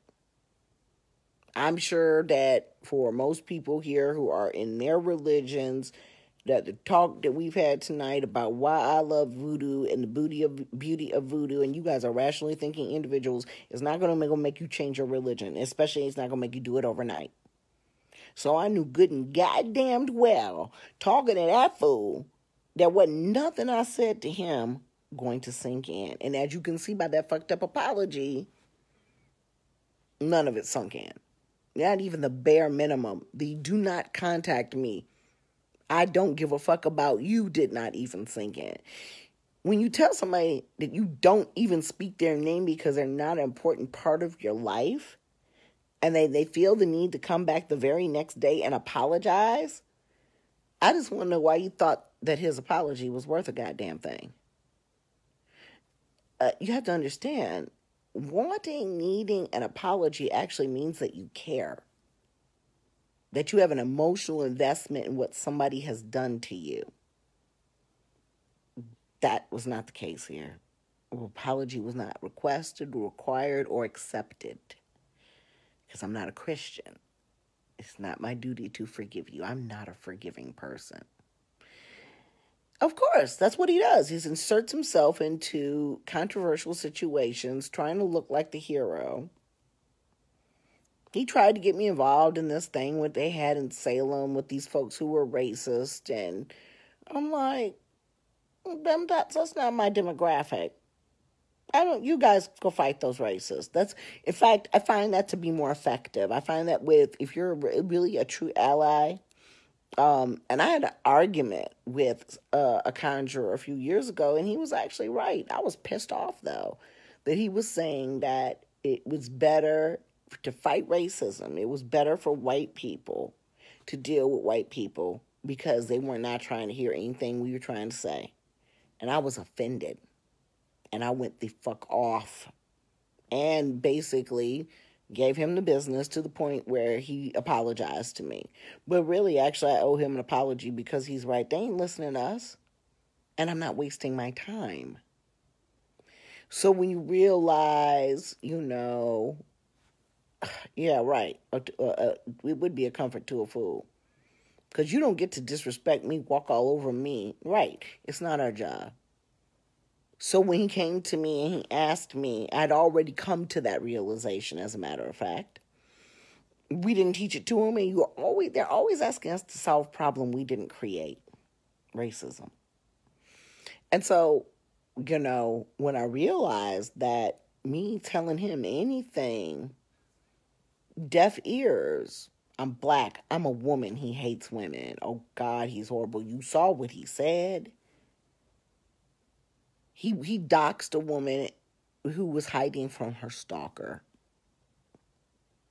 That's who we're dealing with here. Okay? And throughout all of these apologies and donations, what he says is, I got angry. He doesn't say whether or not he believes the stuff is true. Or he does not admit what he said was wrong. He says he's sorry for saying it. And I don't care what like I said, we get back to this whole Christian thing. You think it's as much as you doing it. And it's the same thing for witches. We manifest what we think, right? We develop what goes on in the inner workings of our mind. So he apologized for saying it.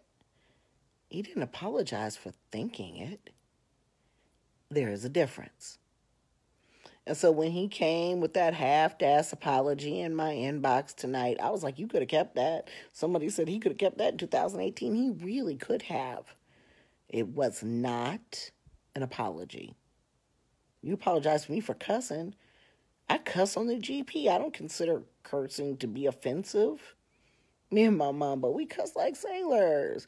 Y'all don't know. Ooh, boy, when there's a period of time when you can't cuss, it's hard for me.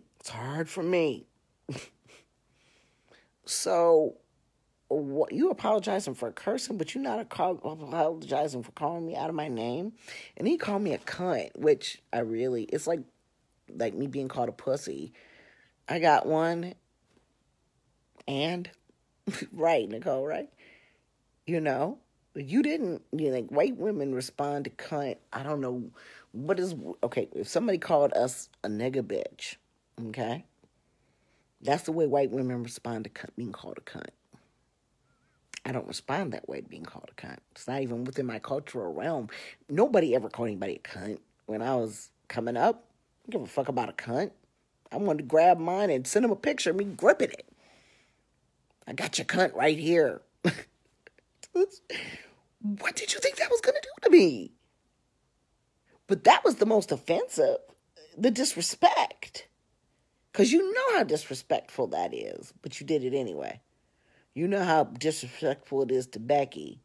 So, by rights, it should be disrespectful to me if you're saying that to me. But you didn't apologize for that. So you can die mad. I basically told him, you can stay mad. Tell me, I'm still very angry. Bitch, I don't care. I don't care. I don't even know how we got to talking about him. I know I need to take my black ass to bed, But like I said, I just got to talking with some really good friends who I love very much. And, he's coming into some awakenings, and he's always been very in tune to what we call conspiracy theories. And, folks have written him off as crazy. But now, as I progress in my spiritual growth, and especially in voodoo, he is right on time. He just didn't have the right vocabulary. So, yeah, yep. So I got your hair in my, their left hand and my Bible in my right. Exactly. So, I can't get into the clear conjurer constant,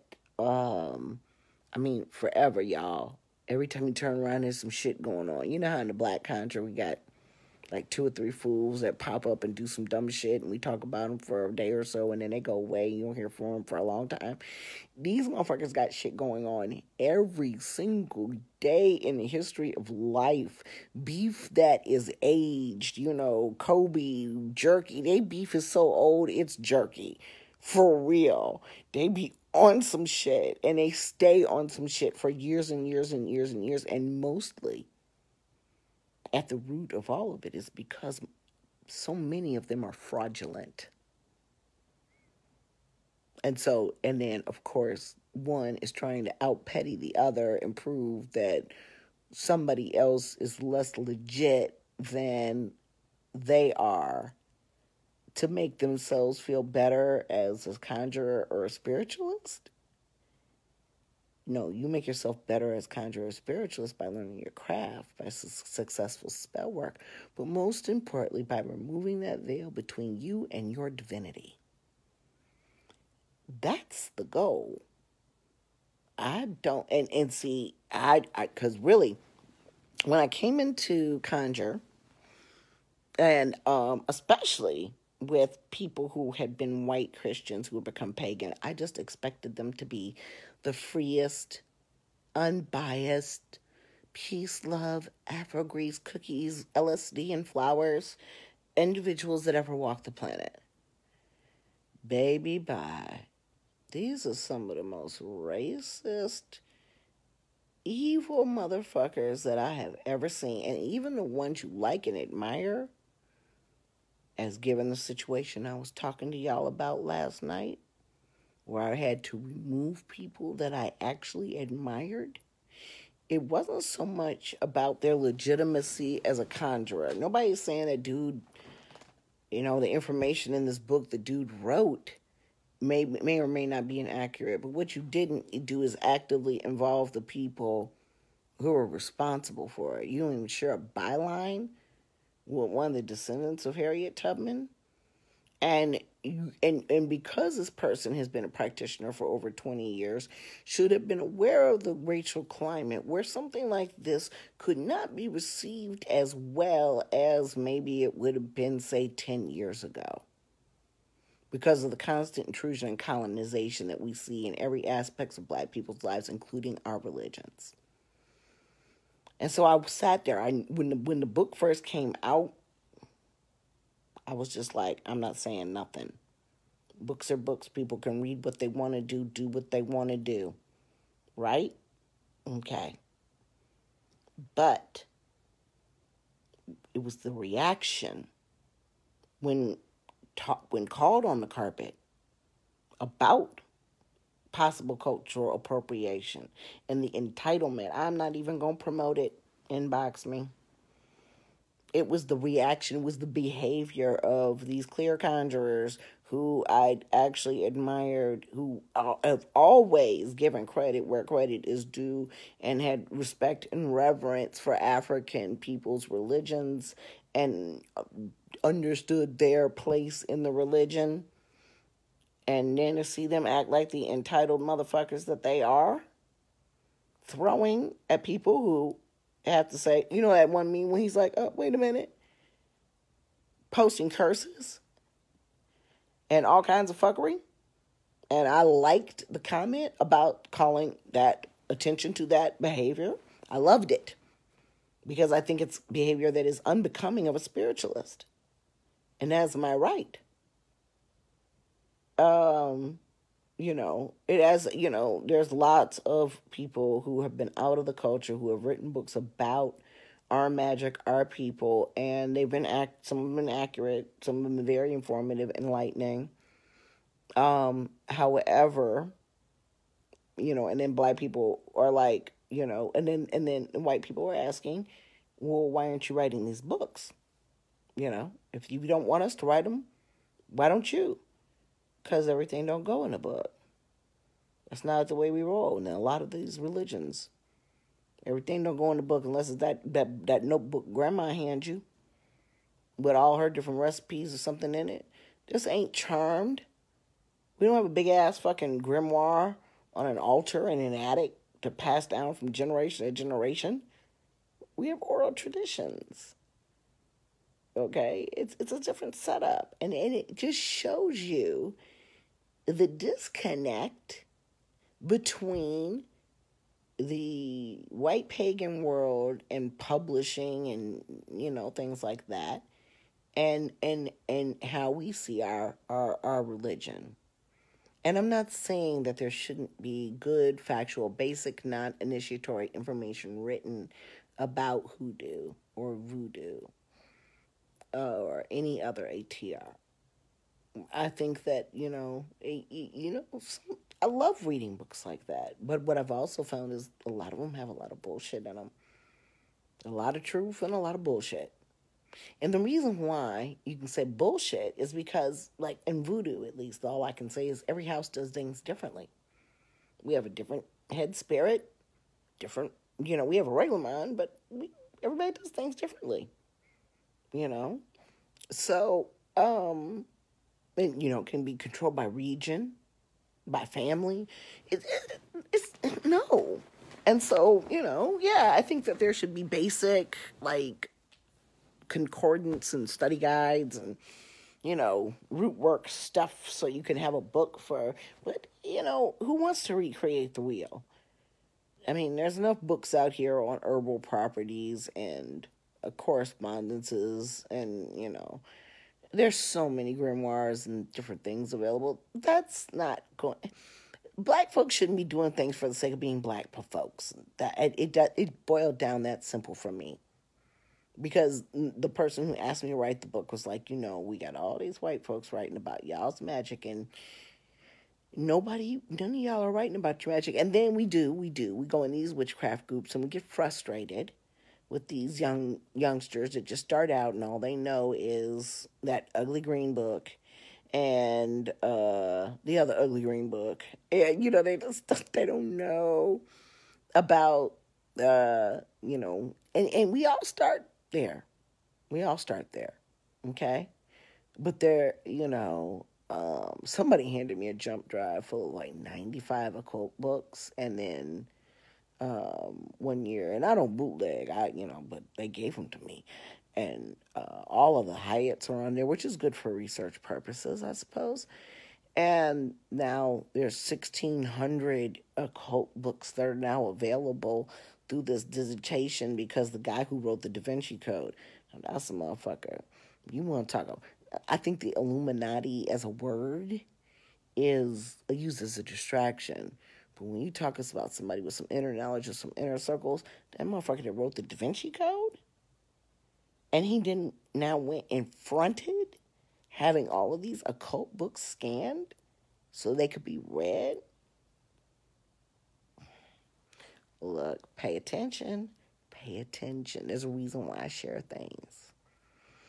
So, but I just know that, yeah, lots of misdirection. I just know that you need to know the magic of your oppressor. You need to know what you're fighting against. You need to read everything you can. You shouldn't just pigeonhole yourself to one religion, one spiritual practice. That's not saying that you join the, or Orisha of the Month Club or, Spirit of the Month Club or ATR of the Month Club. And I know people like that. They can't get their mind right. They skipping from practice to practice to practice. That's not what I'm talking about. I'm talking about knowing the plane in which you're in. And when you're dealing in the astral realm, they used to say in church, you should go out with the full armor of God. And that's very important, spiritual armor, understanding what someone could possibly do. But I'm telling y'all, these folks, and this is not a challenge, it's just an observation, how could they be doing any work when all they do is sit around and bitch all day and posture and talk about how somebody's stealing from them?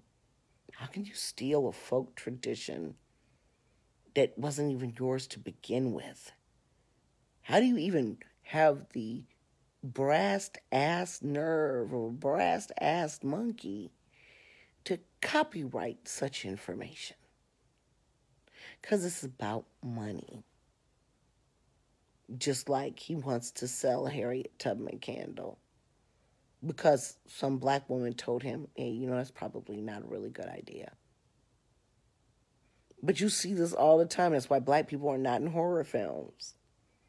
They'll be like, ooh, what's this sound? Let me go and find out. Let me go and take care of this. Just like that motherfucker got murked in, oh, God. It was a documentary in the People's House, remember? The spirit just jumped up, fucked him up, and possessed the wife. Oh, I can't remember the name of it. But in any case, because, he's going to taunt the fucking spirit. He's going to challenge the spirit. And that's what they think this is. But for those of us, hello, Irene, I've been talking about, you gonna have to rewind, girl. Because that motherfucker been in my inbox twice and want me to give a fuck.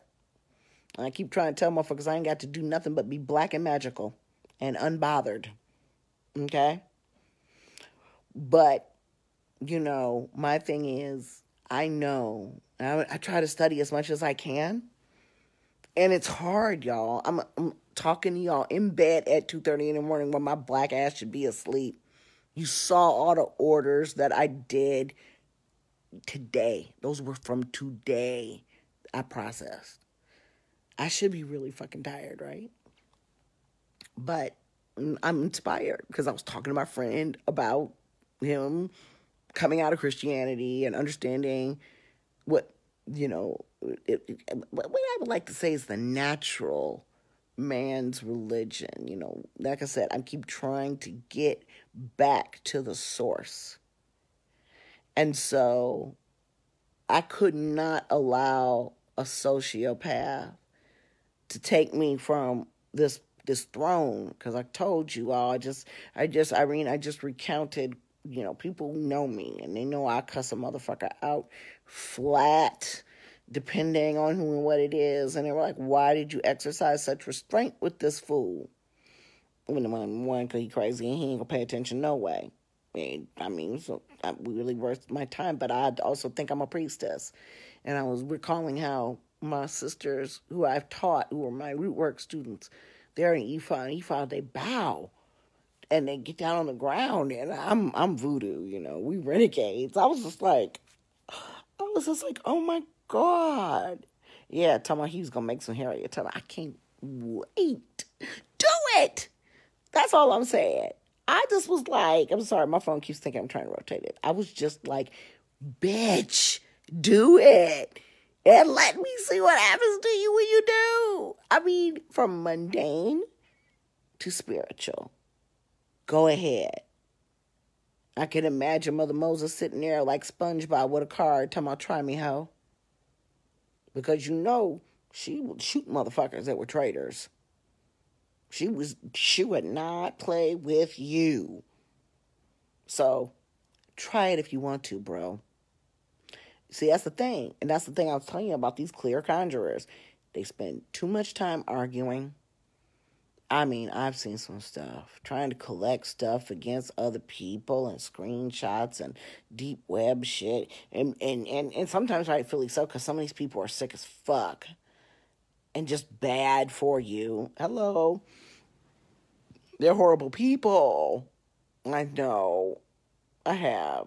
Because it's the holidays. And I got to go back to work tomorrow, but I can't sleep. Oh, this is going to be a sad day for me tomorrow. I'm going to cry at my desk, but I work at home. So there's lots of caffeine here and Adderall, okay? So my thing is, look, and he does this to people. He went after every single person that likes a status, and he does it anytime he inserts himself into something that he has no business in and wants to be, big boss baby, because that's what he reminds me of. He reminds me of Boss Baby. Just really homely groomed.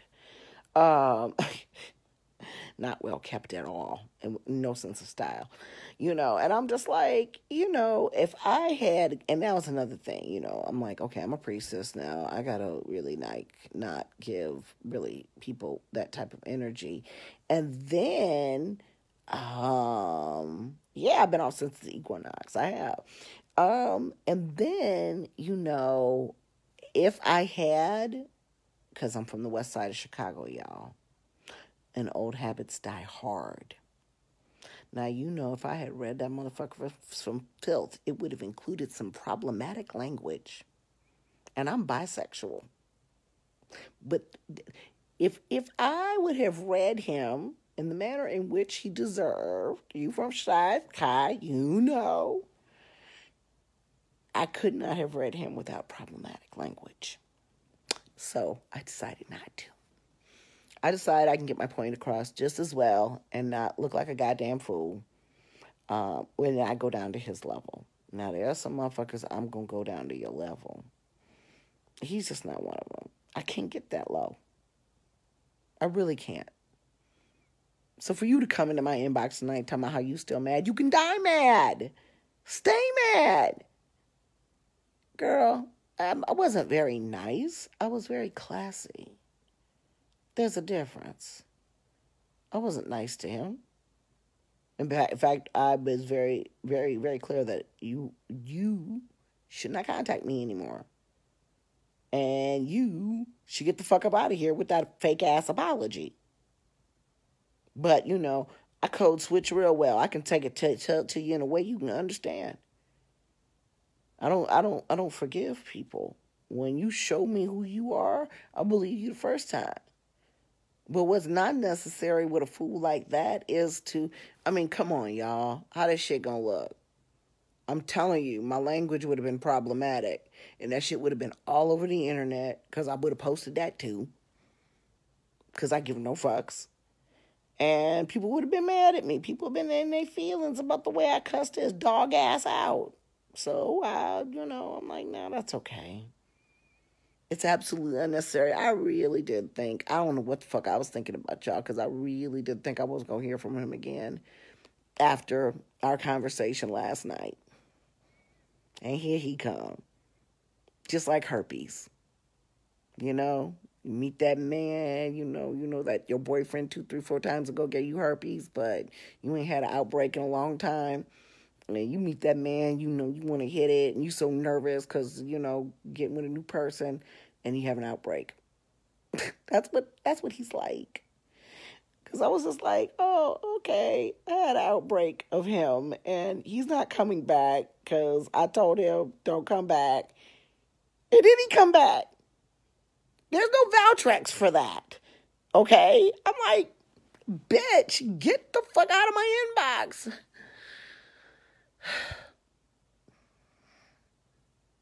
and I've had a very I don't do well in winter. I'm a sun person. I'm probably gonna build my tiny house over here and have it shipped to Haiti in a container, or then maybe make my house out of the container. But I don't. I'm not a really a happy person in the wintertime.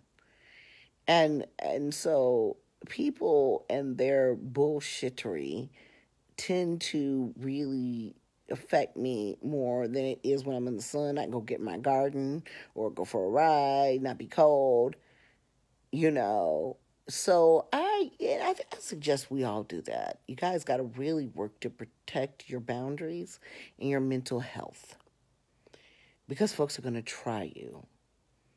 And it just would have made no sense for me to get my pressure up. Like I told you, my ears were hot. Hot. And I was like, okay, Spirit, it's time for me to put what I've been taught to the test. And so, so and I I can honestly say, yeah, I'm pretty sure I've gone off on people before that didn't really deserve the level of what I gave them. And because I could, because sometimes it feels good to be petty, especially when a person fucks up. But you got to also learn how to put the brakes on that. At some point in your life, you got to grow up.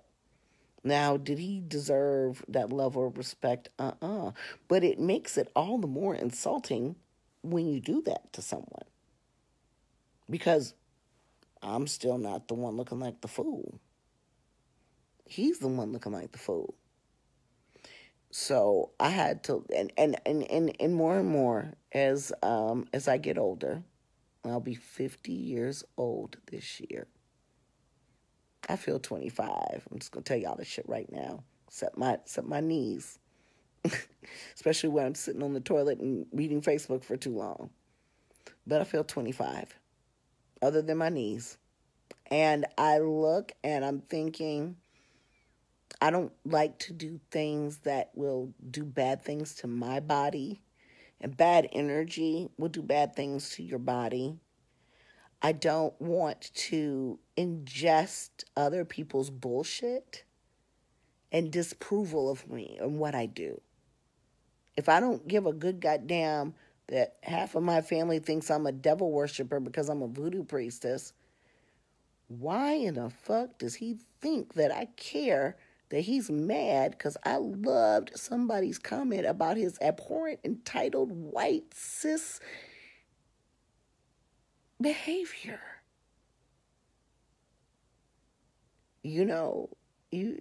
People expect you to give a fuck too much. And so in order for me to retain my sanity as a conjurer, I'd step away from all them fools. I mean, like, I got thrown in because my mentors own probably one of the second largest occult store online. They're very popular. So, and here they come with somebody black. These brothers those guys were my friends for years before I even considered practicing. People made up all kinds of things about how they went out and, just picked up some random black person to add to their street cred. It was all kind of bullshit. That's the stuff that they do. That's the stuff that the clear conjurers do. Like that they picked me up for street cred. And then started leaking over to black people. And I started being called Uncle Tom. And then they started saying some very problematic things that ended up leading to me leaving that situation. It was all good for me. Everything's all worked out. Even though I grieved the loss of that situation, it is all worked out for the best. It's gotten to the point where I don't even question spirits about why, just when. Like, I know this bad thing happened. I don't even have to ask you why, but when am I going to figure out what I'm supposed to get out of it so I can move on? And luckily, because I've come to that realization, Spirit answers that stuff for me a lot more quickly than if I just be sitting around to my why me, why not me? Why shouldn't I learn something? Why shouldn't I grow as an adult? So, but if I had stayed in that circle with those folks and the shit that they do, I wouldn't, I don't think I would be any closer to the veil than I am now. I would definitely be at a deficit. And I've seen it. I've seen it in that era of the community. They read and read and read and read and read and read because that's all they've been taught how to do is read and read books, which are actually wonderful and great reference items. But you ain't experienced it. Not only, it's hard for you to experience it, like, say, from within the realms of ritual and voodoo fets and stuff like that, but you ain't never lived in anything like Haiti. You ain't even lived on the west side of Chicago. But how you going to get down with this if you really, because this is the Haitian, I'm sure we passed it. It was yesterday. The only successful slave revolution. You know what type of juju that took? Do you know what type of coordination and planning that they were not able to do that was spirit-led? And that's why I chose voodoo.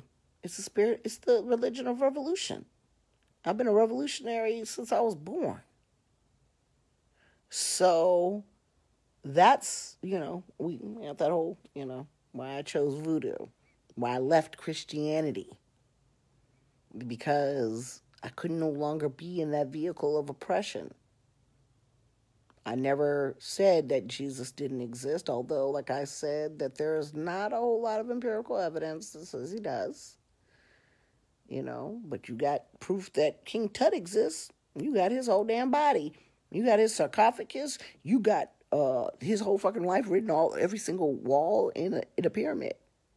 So I'm saying if you can document King Tut, you can document Jesus Christ, right? Not write fairy tales and theories 300 years after he died. Come on now. Like I said, shit doesn't make no sense. Doesn't work with me. And so, like I said, I wasn't going to speak on his book. If I'd had the time, maybe, or if somebody sent me a dust copy or something like that, I might have read it. Nobody's saying the information is inaccurate. Just like that ugly green book. Nobody's saying that information's inaccurate. It's a problematic because of who wrote it. And maybe we didn't want it written. Or maybe the descendants of those people should be the ones that guide that. And not the descendants of people who possibly could have enslaved us. I mean, he's from Scotland. I don't know. I don't know his lineage. And then there are people who have known him for years, and, he's very sincere, and he's, been a priest for a very, very long time before it was cool. And that was another reason why I didn't say anything.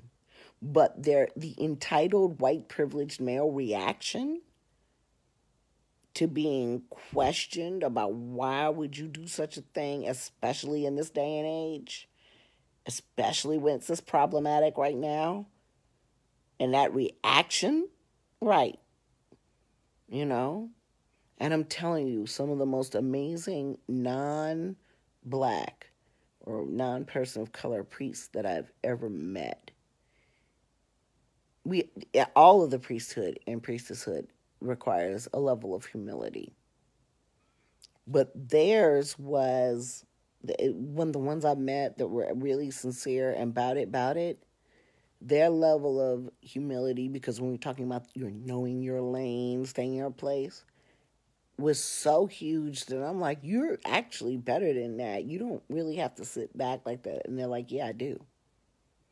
Because I'm a guest here. And those are the people that I admire the most. And he was taken off the Pantheon panel. Let me say this about Pantheon. I went there in 2014, and there was not a single black person on the ATR panel. I asked my mambo at the time, who was on that panel, who was white, where are the black people in her house? And she mentioned one person. But I'm like, but voodoo is black. Where are the black people? Where are the black people at PantheaCon? Like they let this guy come call himself a pastafarian. He made up a religion just to be an asshole because this is how they feel about, you know, our any religion. I guess that's, he figured, and there are literally people that follow the pastafarian religion. He shows up every year at PantheaCon with this big ass hat of pasta, fake pasta, I guess, on his head. He created a religion because PantheaCon meant All Gods Conference, right? And so I said to them, because I was still a Christian conjurer at the time, I was like, okay, if this is All Gods Conference, where's your Christianity representatives? Where are your Christian magician representatives? So from a diversity standpoint, PantheaCon been problematic as long as I've known about it, and longer if you talk to the participants. And as much as I love my sisters who are going there, and that's the only time they see each other, we got to do something else. We don't really need to be there. We need, like I said, we need to let white folks teach white people, because that particular person, his name was Apollo, who said it. He was right. I'm going to let them take care of them, because there's no amount of explaining or anything that we do short of root work and revolution that makes them listen. So I'm going to let them educate each other. Okay? And so therefore, I'm going to create my own spaces or go to my own spaces. Like I went to Haiti. I created Black Witch Circle. I'm not going to keep trying to insert myself in their spaces, because really culturally that's not a space I want to be in anyway. I don't identify. Their spaces are their spaces. The Norse religion is beautiful. Celtic religion is beautiful. But those religions died. These are now recreations. Okay? Ours never died. And so, but I have that ancestry. I don't feel the need to go and insert myself in their spaces. People having safe spaces for cultural expression is not racism. Okay? It's not really exclusion to me either. It's inclusion of a belief system. And people get so very fired up and angry, and they're so easily triggered today that they can't tell discrimination from just cultural comfort. Being around people who operate from the same mental, spiritual, and plane that you do, and coming together and sharing that.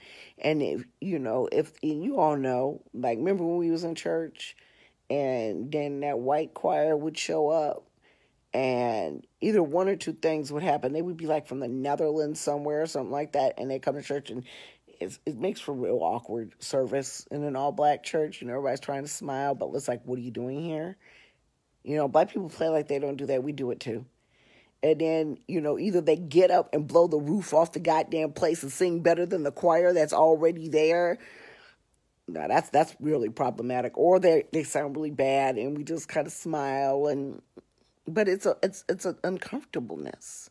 It's like when I went to a sanctified church and I didn't get possessed. I'm the only person standing up in the room.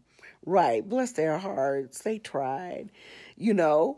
It's going to be one or two things. They're going to be kick-ass, and that's been my experience. I'm like, damn, they sound better than our choir, damn. Or they're going to be really shitty, and you're going to be like, this is not for you, boo-boo. Okay? And it's going to be one or the other. And so, so there are safe places.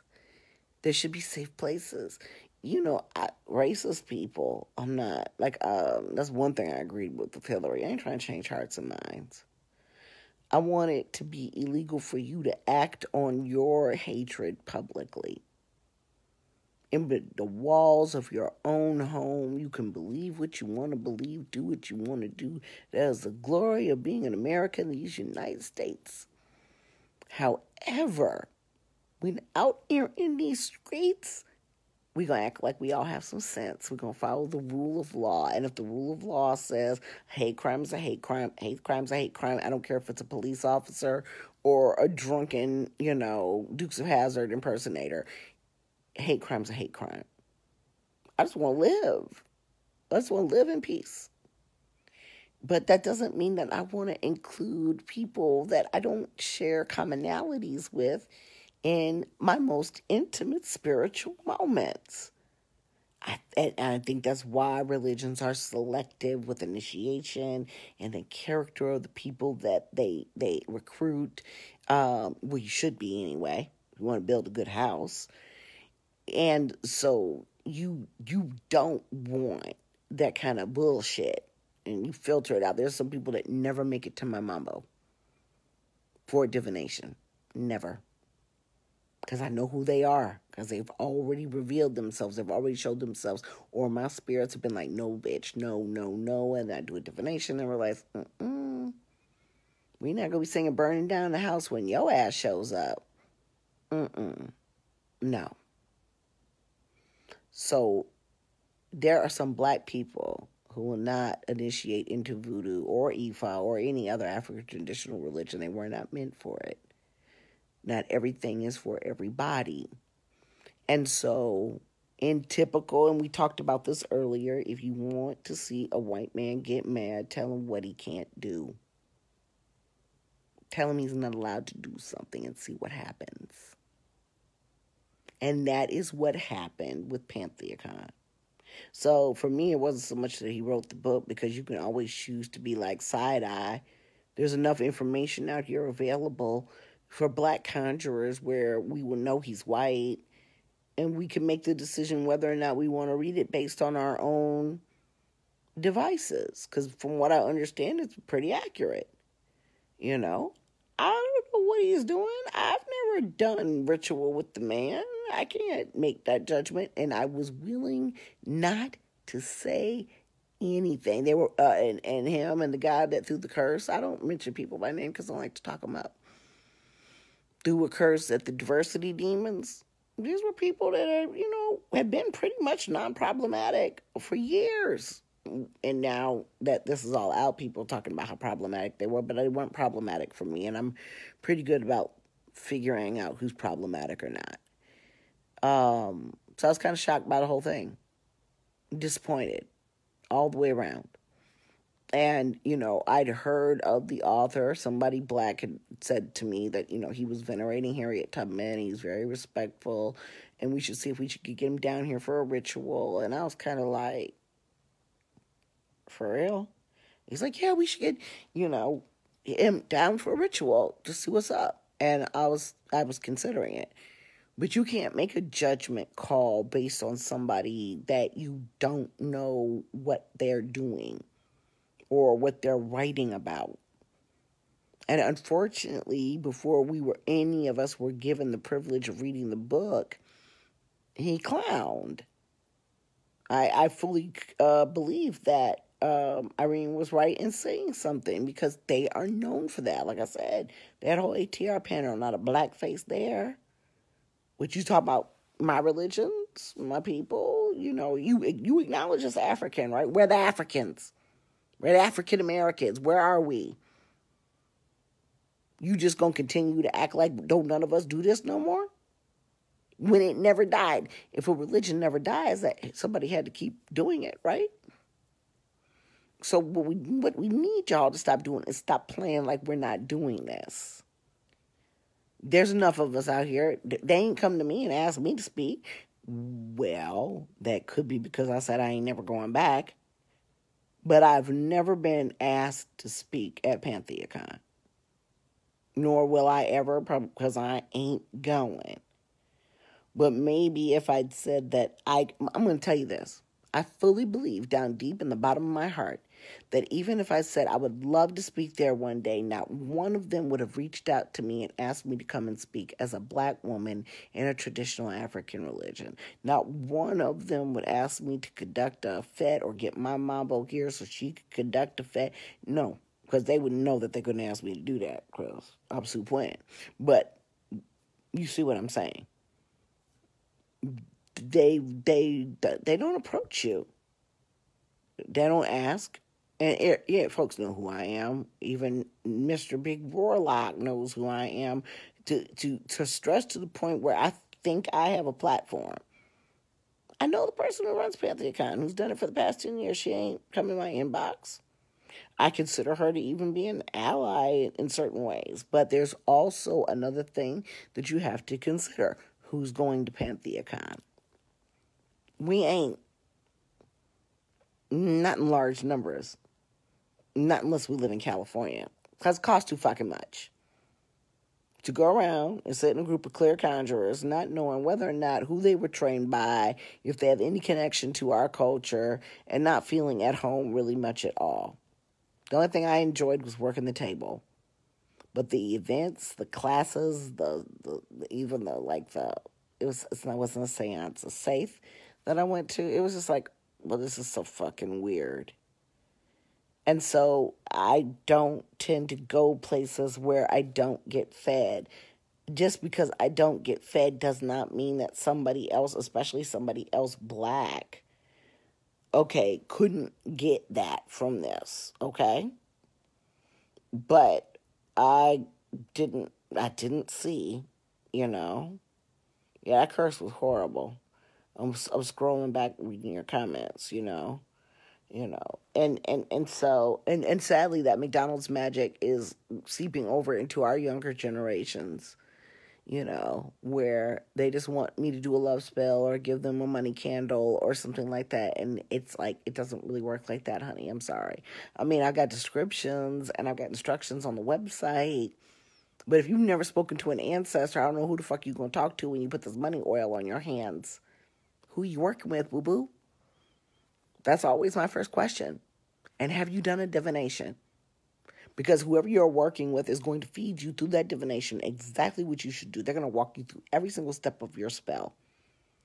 And they're going to be there with you the whole time to make sure that it works as long as you can hold up your end of the bargain.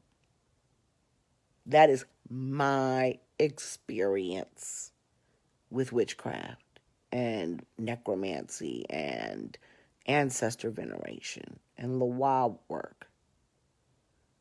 First of all, sometimes they will say they're working with you, but they know you ain't going to listen. They know you're not going to hold up your end of the bargain, and we all fuck up because I bargained with my family that I was going to bed at 11 o'clock tonight. What time is it, y'all? Tell me what time it is for real.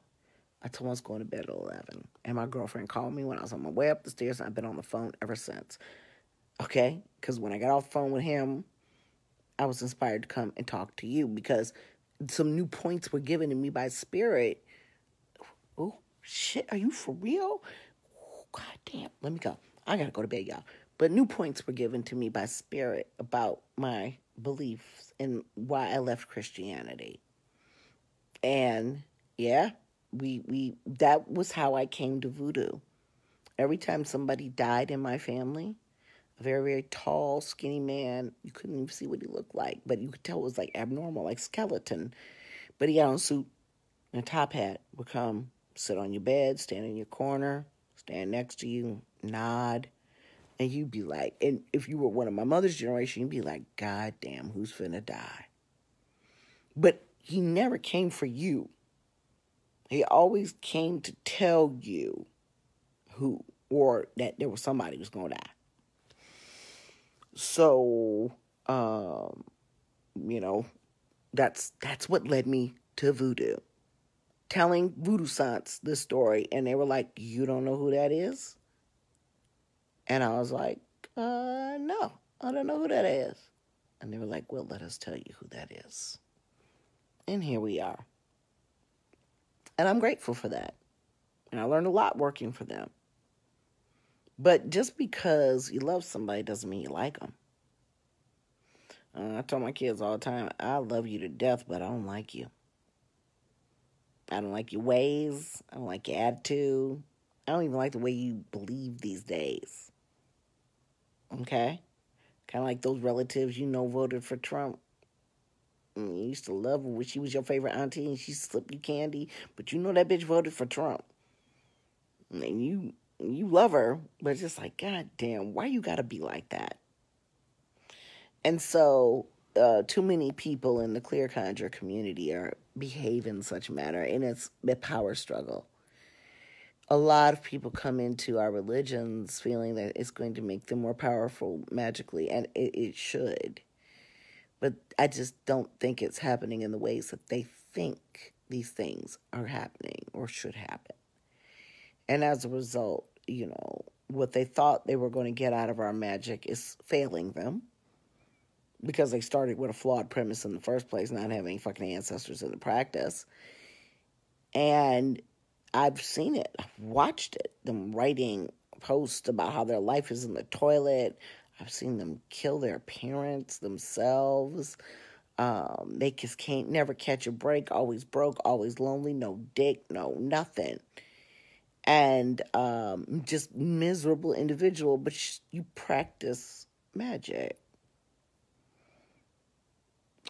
And somebody must have told you along the way that it was supposed to give you all of those things. But the reality was it was supposed to fix your soul so that you could get whatever you wanted. And then you find that what you thought you wanted is really not what you wanted. Because, man, let me tell you, I wanted a big old Victorian house where I could put my store in the bottom. And just, live in a house full of ghosts that would help me do shit. And, maybe help me cook my food. Maybe pick me up off the floor when I break my hip when I'm a senior citizen. Some shit like that. And then I grew. And now I want a fucking tiny house with as little as possible, with a store very nearby. But I want to remove, I knew I was starting to make a very big change when I would go to the shopping mall. And I could not deal with the numbers of people and they're spending money on shit they just didn't need. And I ain't talking about like a little nose piercing or something like that. No, I'm not talking about a little occasional gift to oneself. I'm just talking about full ass balls to the wall, credit card spending, 3, 4, 5 bags of clothes that they are not going to wear next month, fuck much less next year. Or these little tchotchkes that we buy. God, I love little tchotchkes. What's the fucking point of a tchotchke? Is that tchotchke going to feed you? Is that tchotchke going to feed somebody where you initiated? How are you going to keep your charity work up if you're constantly in the store or somewhere else buying shit that you absolutely don't need now, never needed, never will fucking need? Now, what I try to do is have a very healthy balance that when I have a need, like Q-tips, I buy the very best Q-tips I can buy. Or I like to shop. I come from a family full of shopping addictions. Folks are crazy. And I couldn't understand why motherfuckers was always broke until I figured out what credit cards were. And that's why I figured out how people always got broke.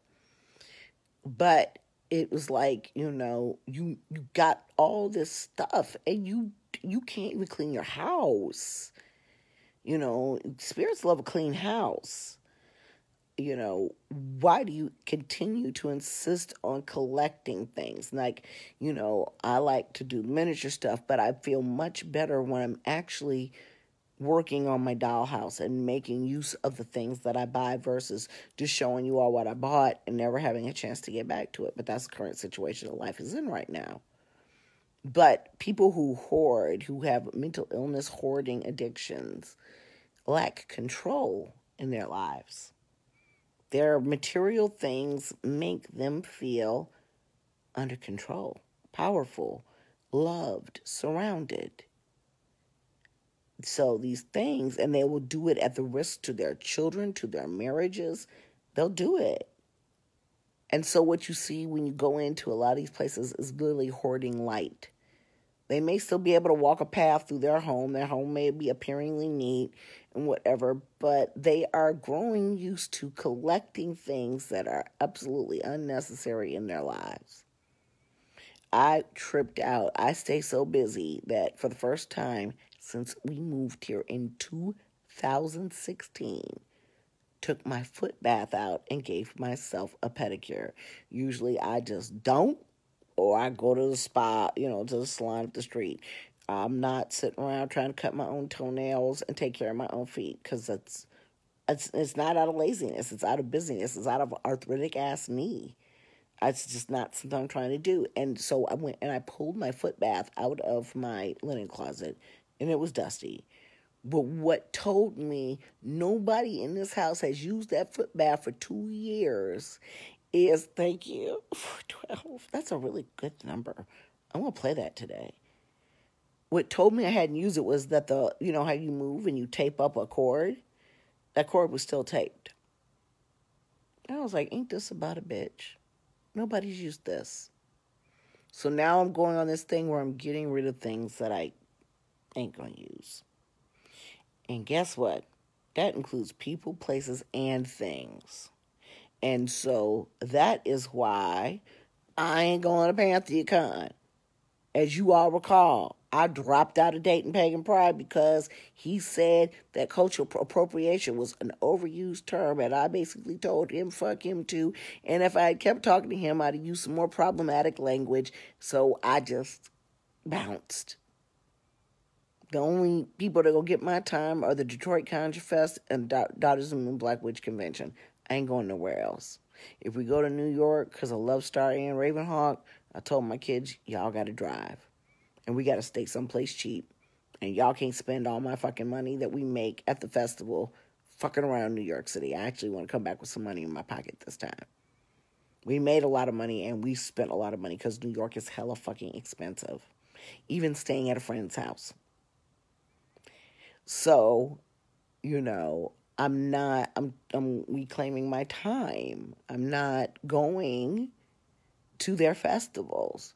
I am not participating in their conferences. I am not writing books for their publishing companies. I'm going to do whatever I want to do and it's not about making myself famous. I could give a fuck. Who wants to be famous? People be running up on me in public, and when I come to this festival, it's like I'm some sort of rock star, and it's embarrassing. It's uncomfortable. It's awkward. Stop it. I'm a human being. But like I said, that Ephar greeting, that hit my heart. That made me realize what my responsibilities were as a priestess. But I'm not giving space, energy, or any of that. I'm just letting y'all know this is my 2019, my year, my predictions for my year. You know how the Ephah has a letter for the year? This is my letter for the year. I'm reclaiming my goddamn time. There are books I want to read, yeah. There's a dollhouse I want to finish. I want to start doing the miniature room boxes. There's new products I want to make. There are so many things that I want to do that I don't have time for the clear conjurer bullshit. And see, the thing is, if he hadn't acted like he was taking his toys and going home, and I've heard all this hearsay, and I think I even read something that he wrote, that the only fault of his through all of this was his temper, was his reaction to this. And he now, unfortunately, even if the book is any good, now has to deal with the fallout of his behavior. And I'm really tired of dealing with the fallout of my bad behavior. So I'm going to try to cut it down less and less. So that's why he didn't get cussed out. And that's why, it's just like, well, if he'd called me that, old me, West Side Chicago me, I got ways and means. I drove my car to New Orleans before. I could drive my car to New Orleans again if I wanted to. I've driven all the way to New York and back by myself. So if I was mad enough and let somebody, take me there, I'd have been on that motherfucker's doorstep in the morning. Because I'm always like, say it with your chest, motherfucker, like you fucking mean it. But ain't nobody got time for that. You almost went I know you did. I said, stay your ass at home. And guess what? I would like to think, I never, do things to be likable. Okay? I don't, do things to impress people, to make people want to be my friend.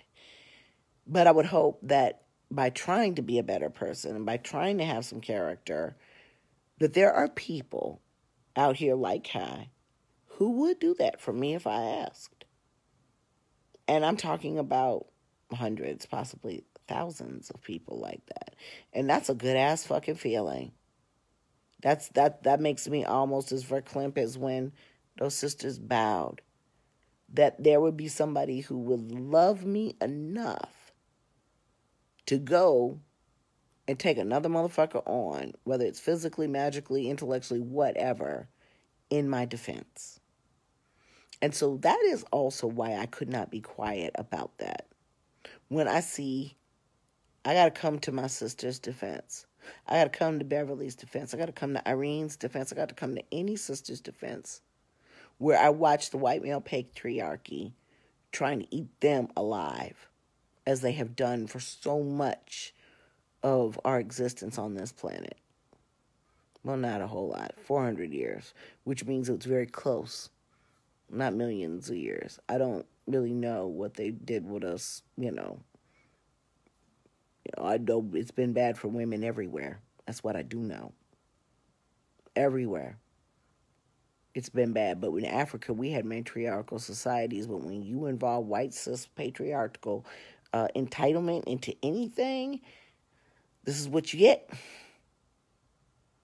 These are the problems that come forth. So, as a result, instead of, like I said, I wasn't going to sit up and dog him out for writing a book.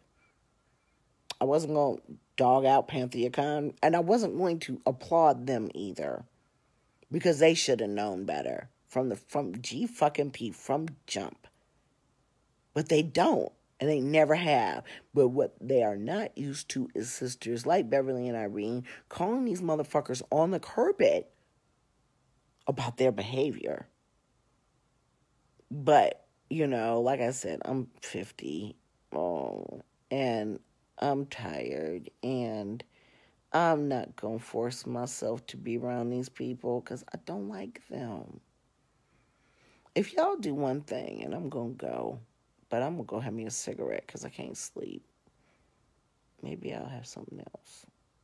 I don't know. I'm hungry now, too. It's fucking time to get up. Maybe I'll just stay up. That's it. Maybe I'll just stay up. But, it's kind of like I've been married twice.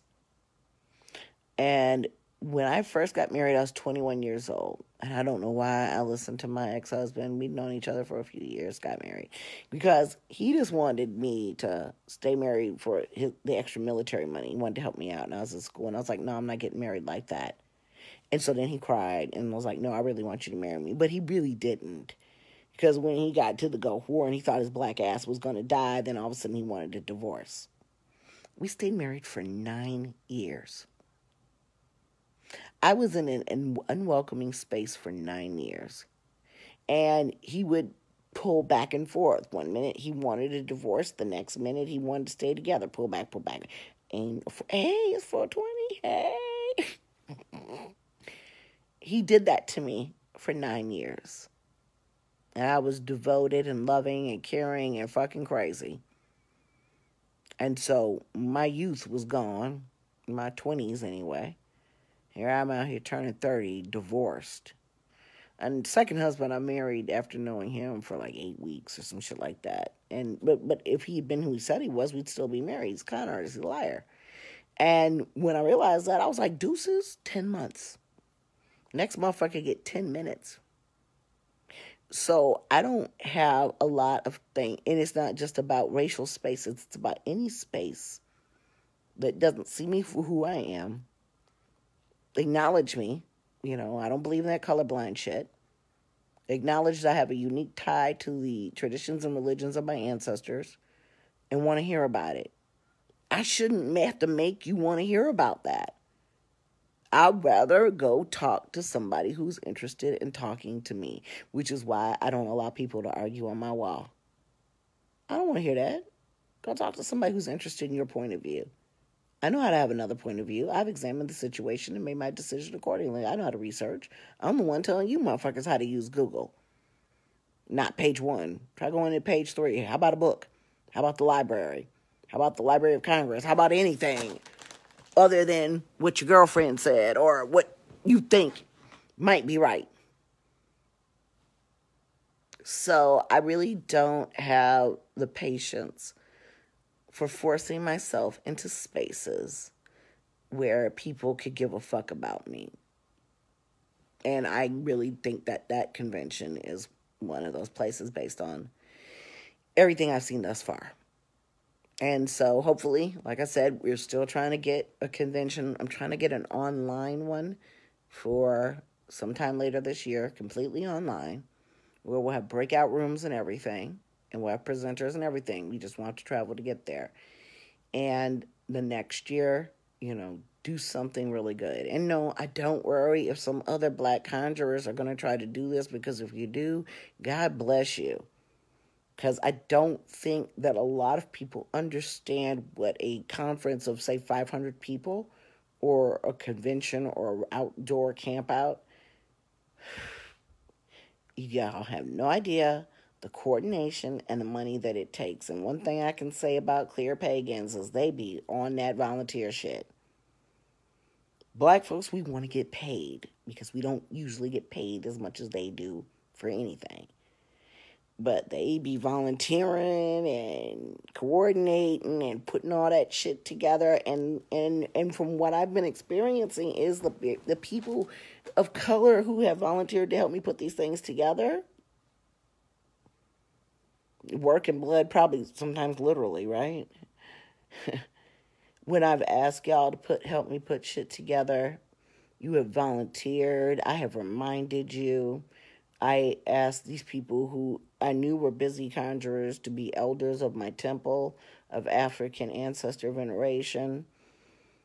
And I got busy, but nobody else has picked up the lead, and nobody else is trying. So you all do have to understand, if you want books out here about our people, by our people, you do have to write them. I'm not saying that you have to, because I don't believe that everything should be written down. But if you want to see that, you have to be the change you want to see. That's how that works. And at the same point, if you want to stop being uncomfortable in pagan spaces, clear pagan spaces, then you are going to have to make your own safe spaces. And that's why I love the Daughters of the Moon so much. But that's not for everybody. So if we want to have, Black Psychics Association, a meeting with my board, we should have the application out within the next week or two. The Black Psychics Association will be sponsoring the online conference about Black spirituality and psychic phenomena and all that good stuff.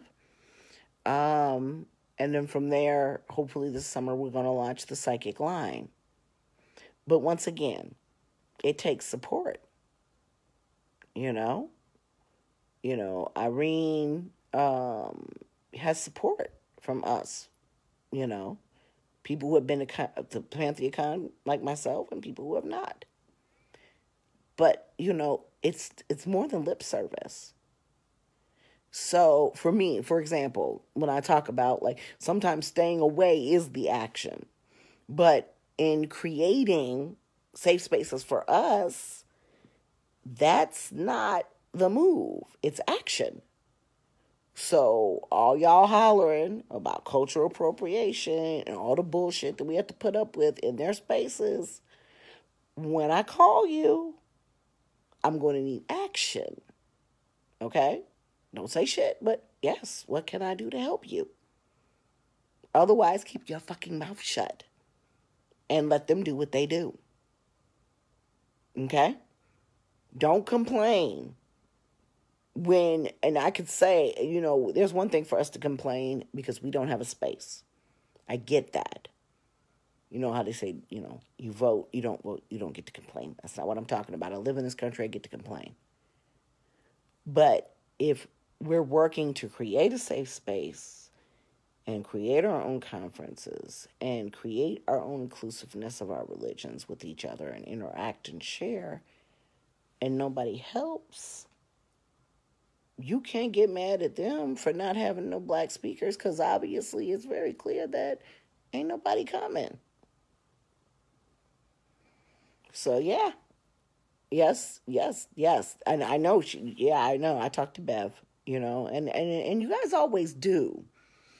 I just don't understand the insistence of PantheaCon. I'm going to be real honest with you, Irene. That particular group of jokers, I don't get it. Okay? I mean, principle, I get it. I get it. But I just, I was like, no, this is okay. After the Pastafarian guy is pretty much done. And, I have been in more serious spaces that were not, really popular with people of color, just better conferences. So that's what I don't get it.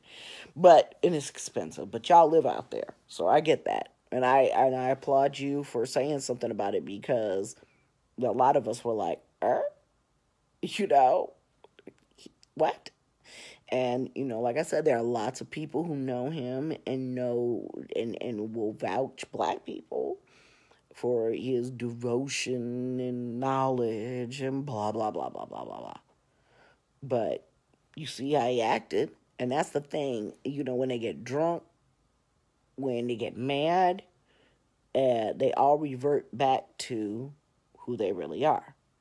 And we have seen that demonstrated. And you can't argue against it. We saw it for ourselves. We saw their behavior. And so, based on that, I can only judge you by your behavior.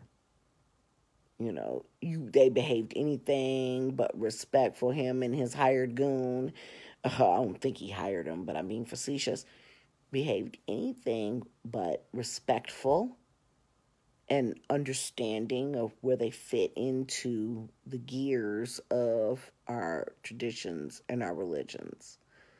And that at that point where I was just like, okay, no, this is some old bullshit right here. I gotta say something.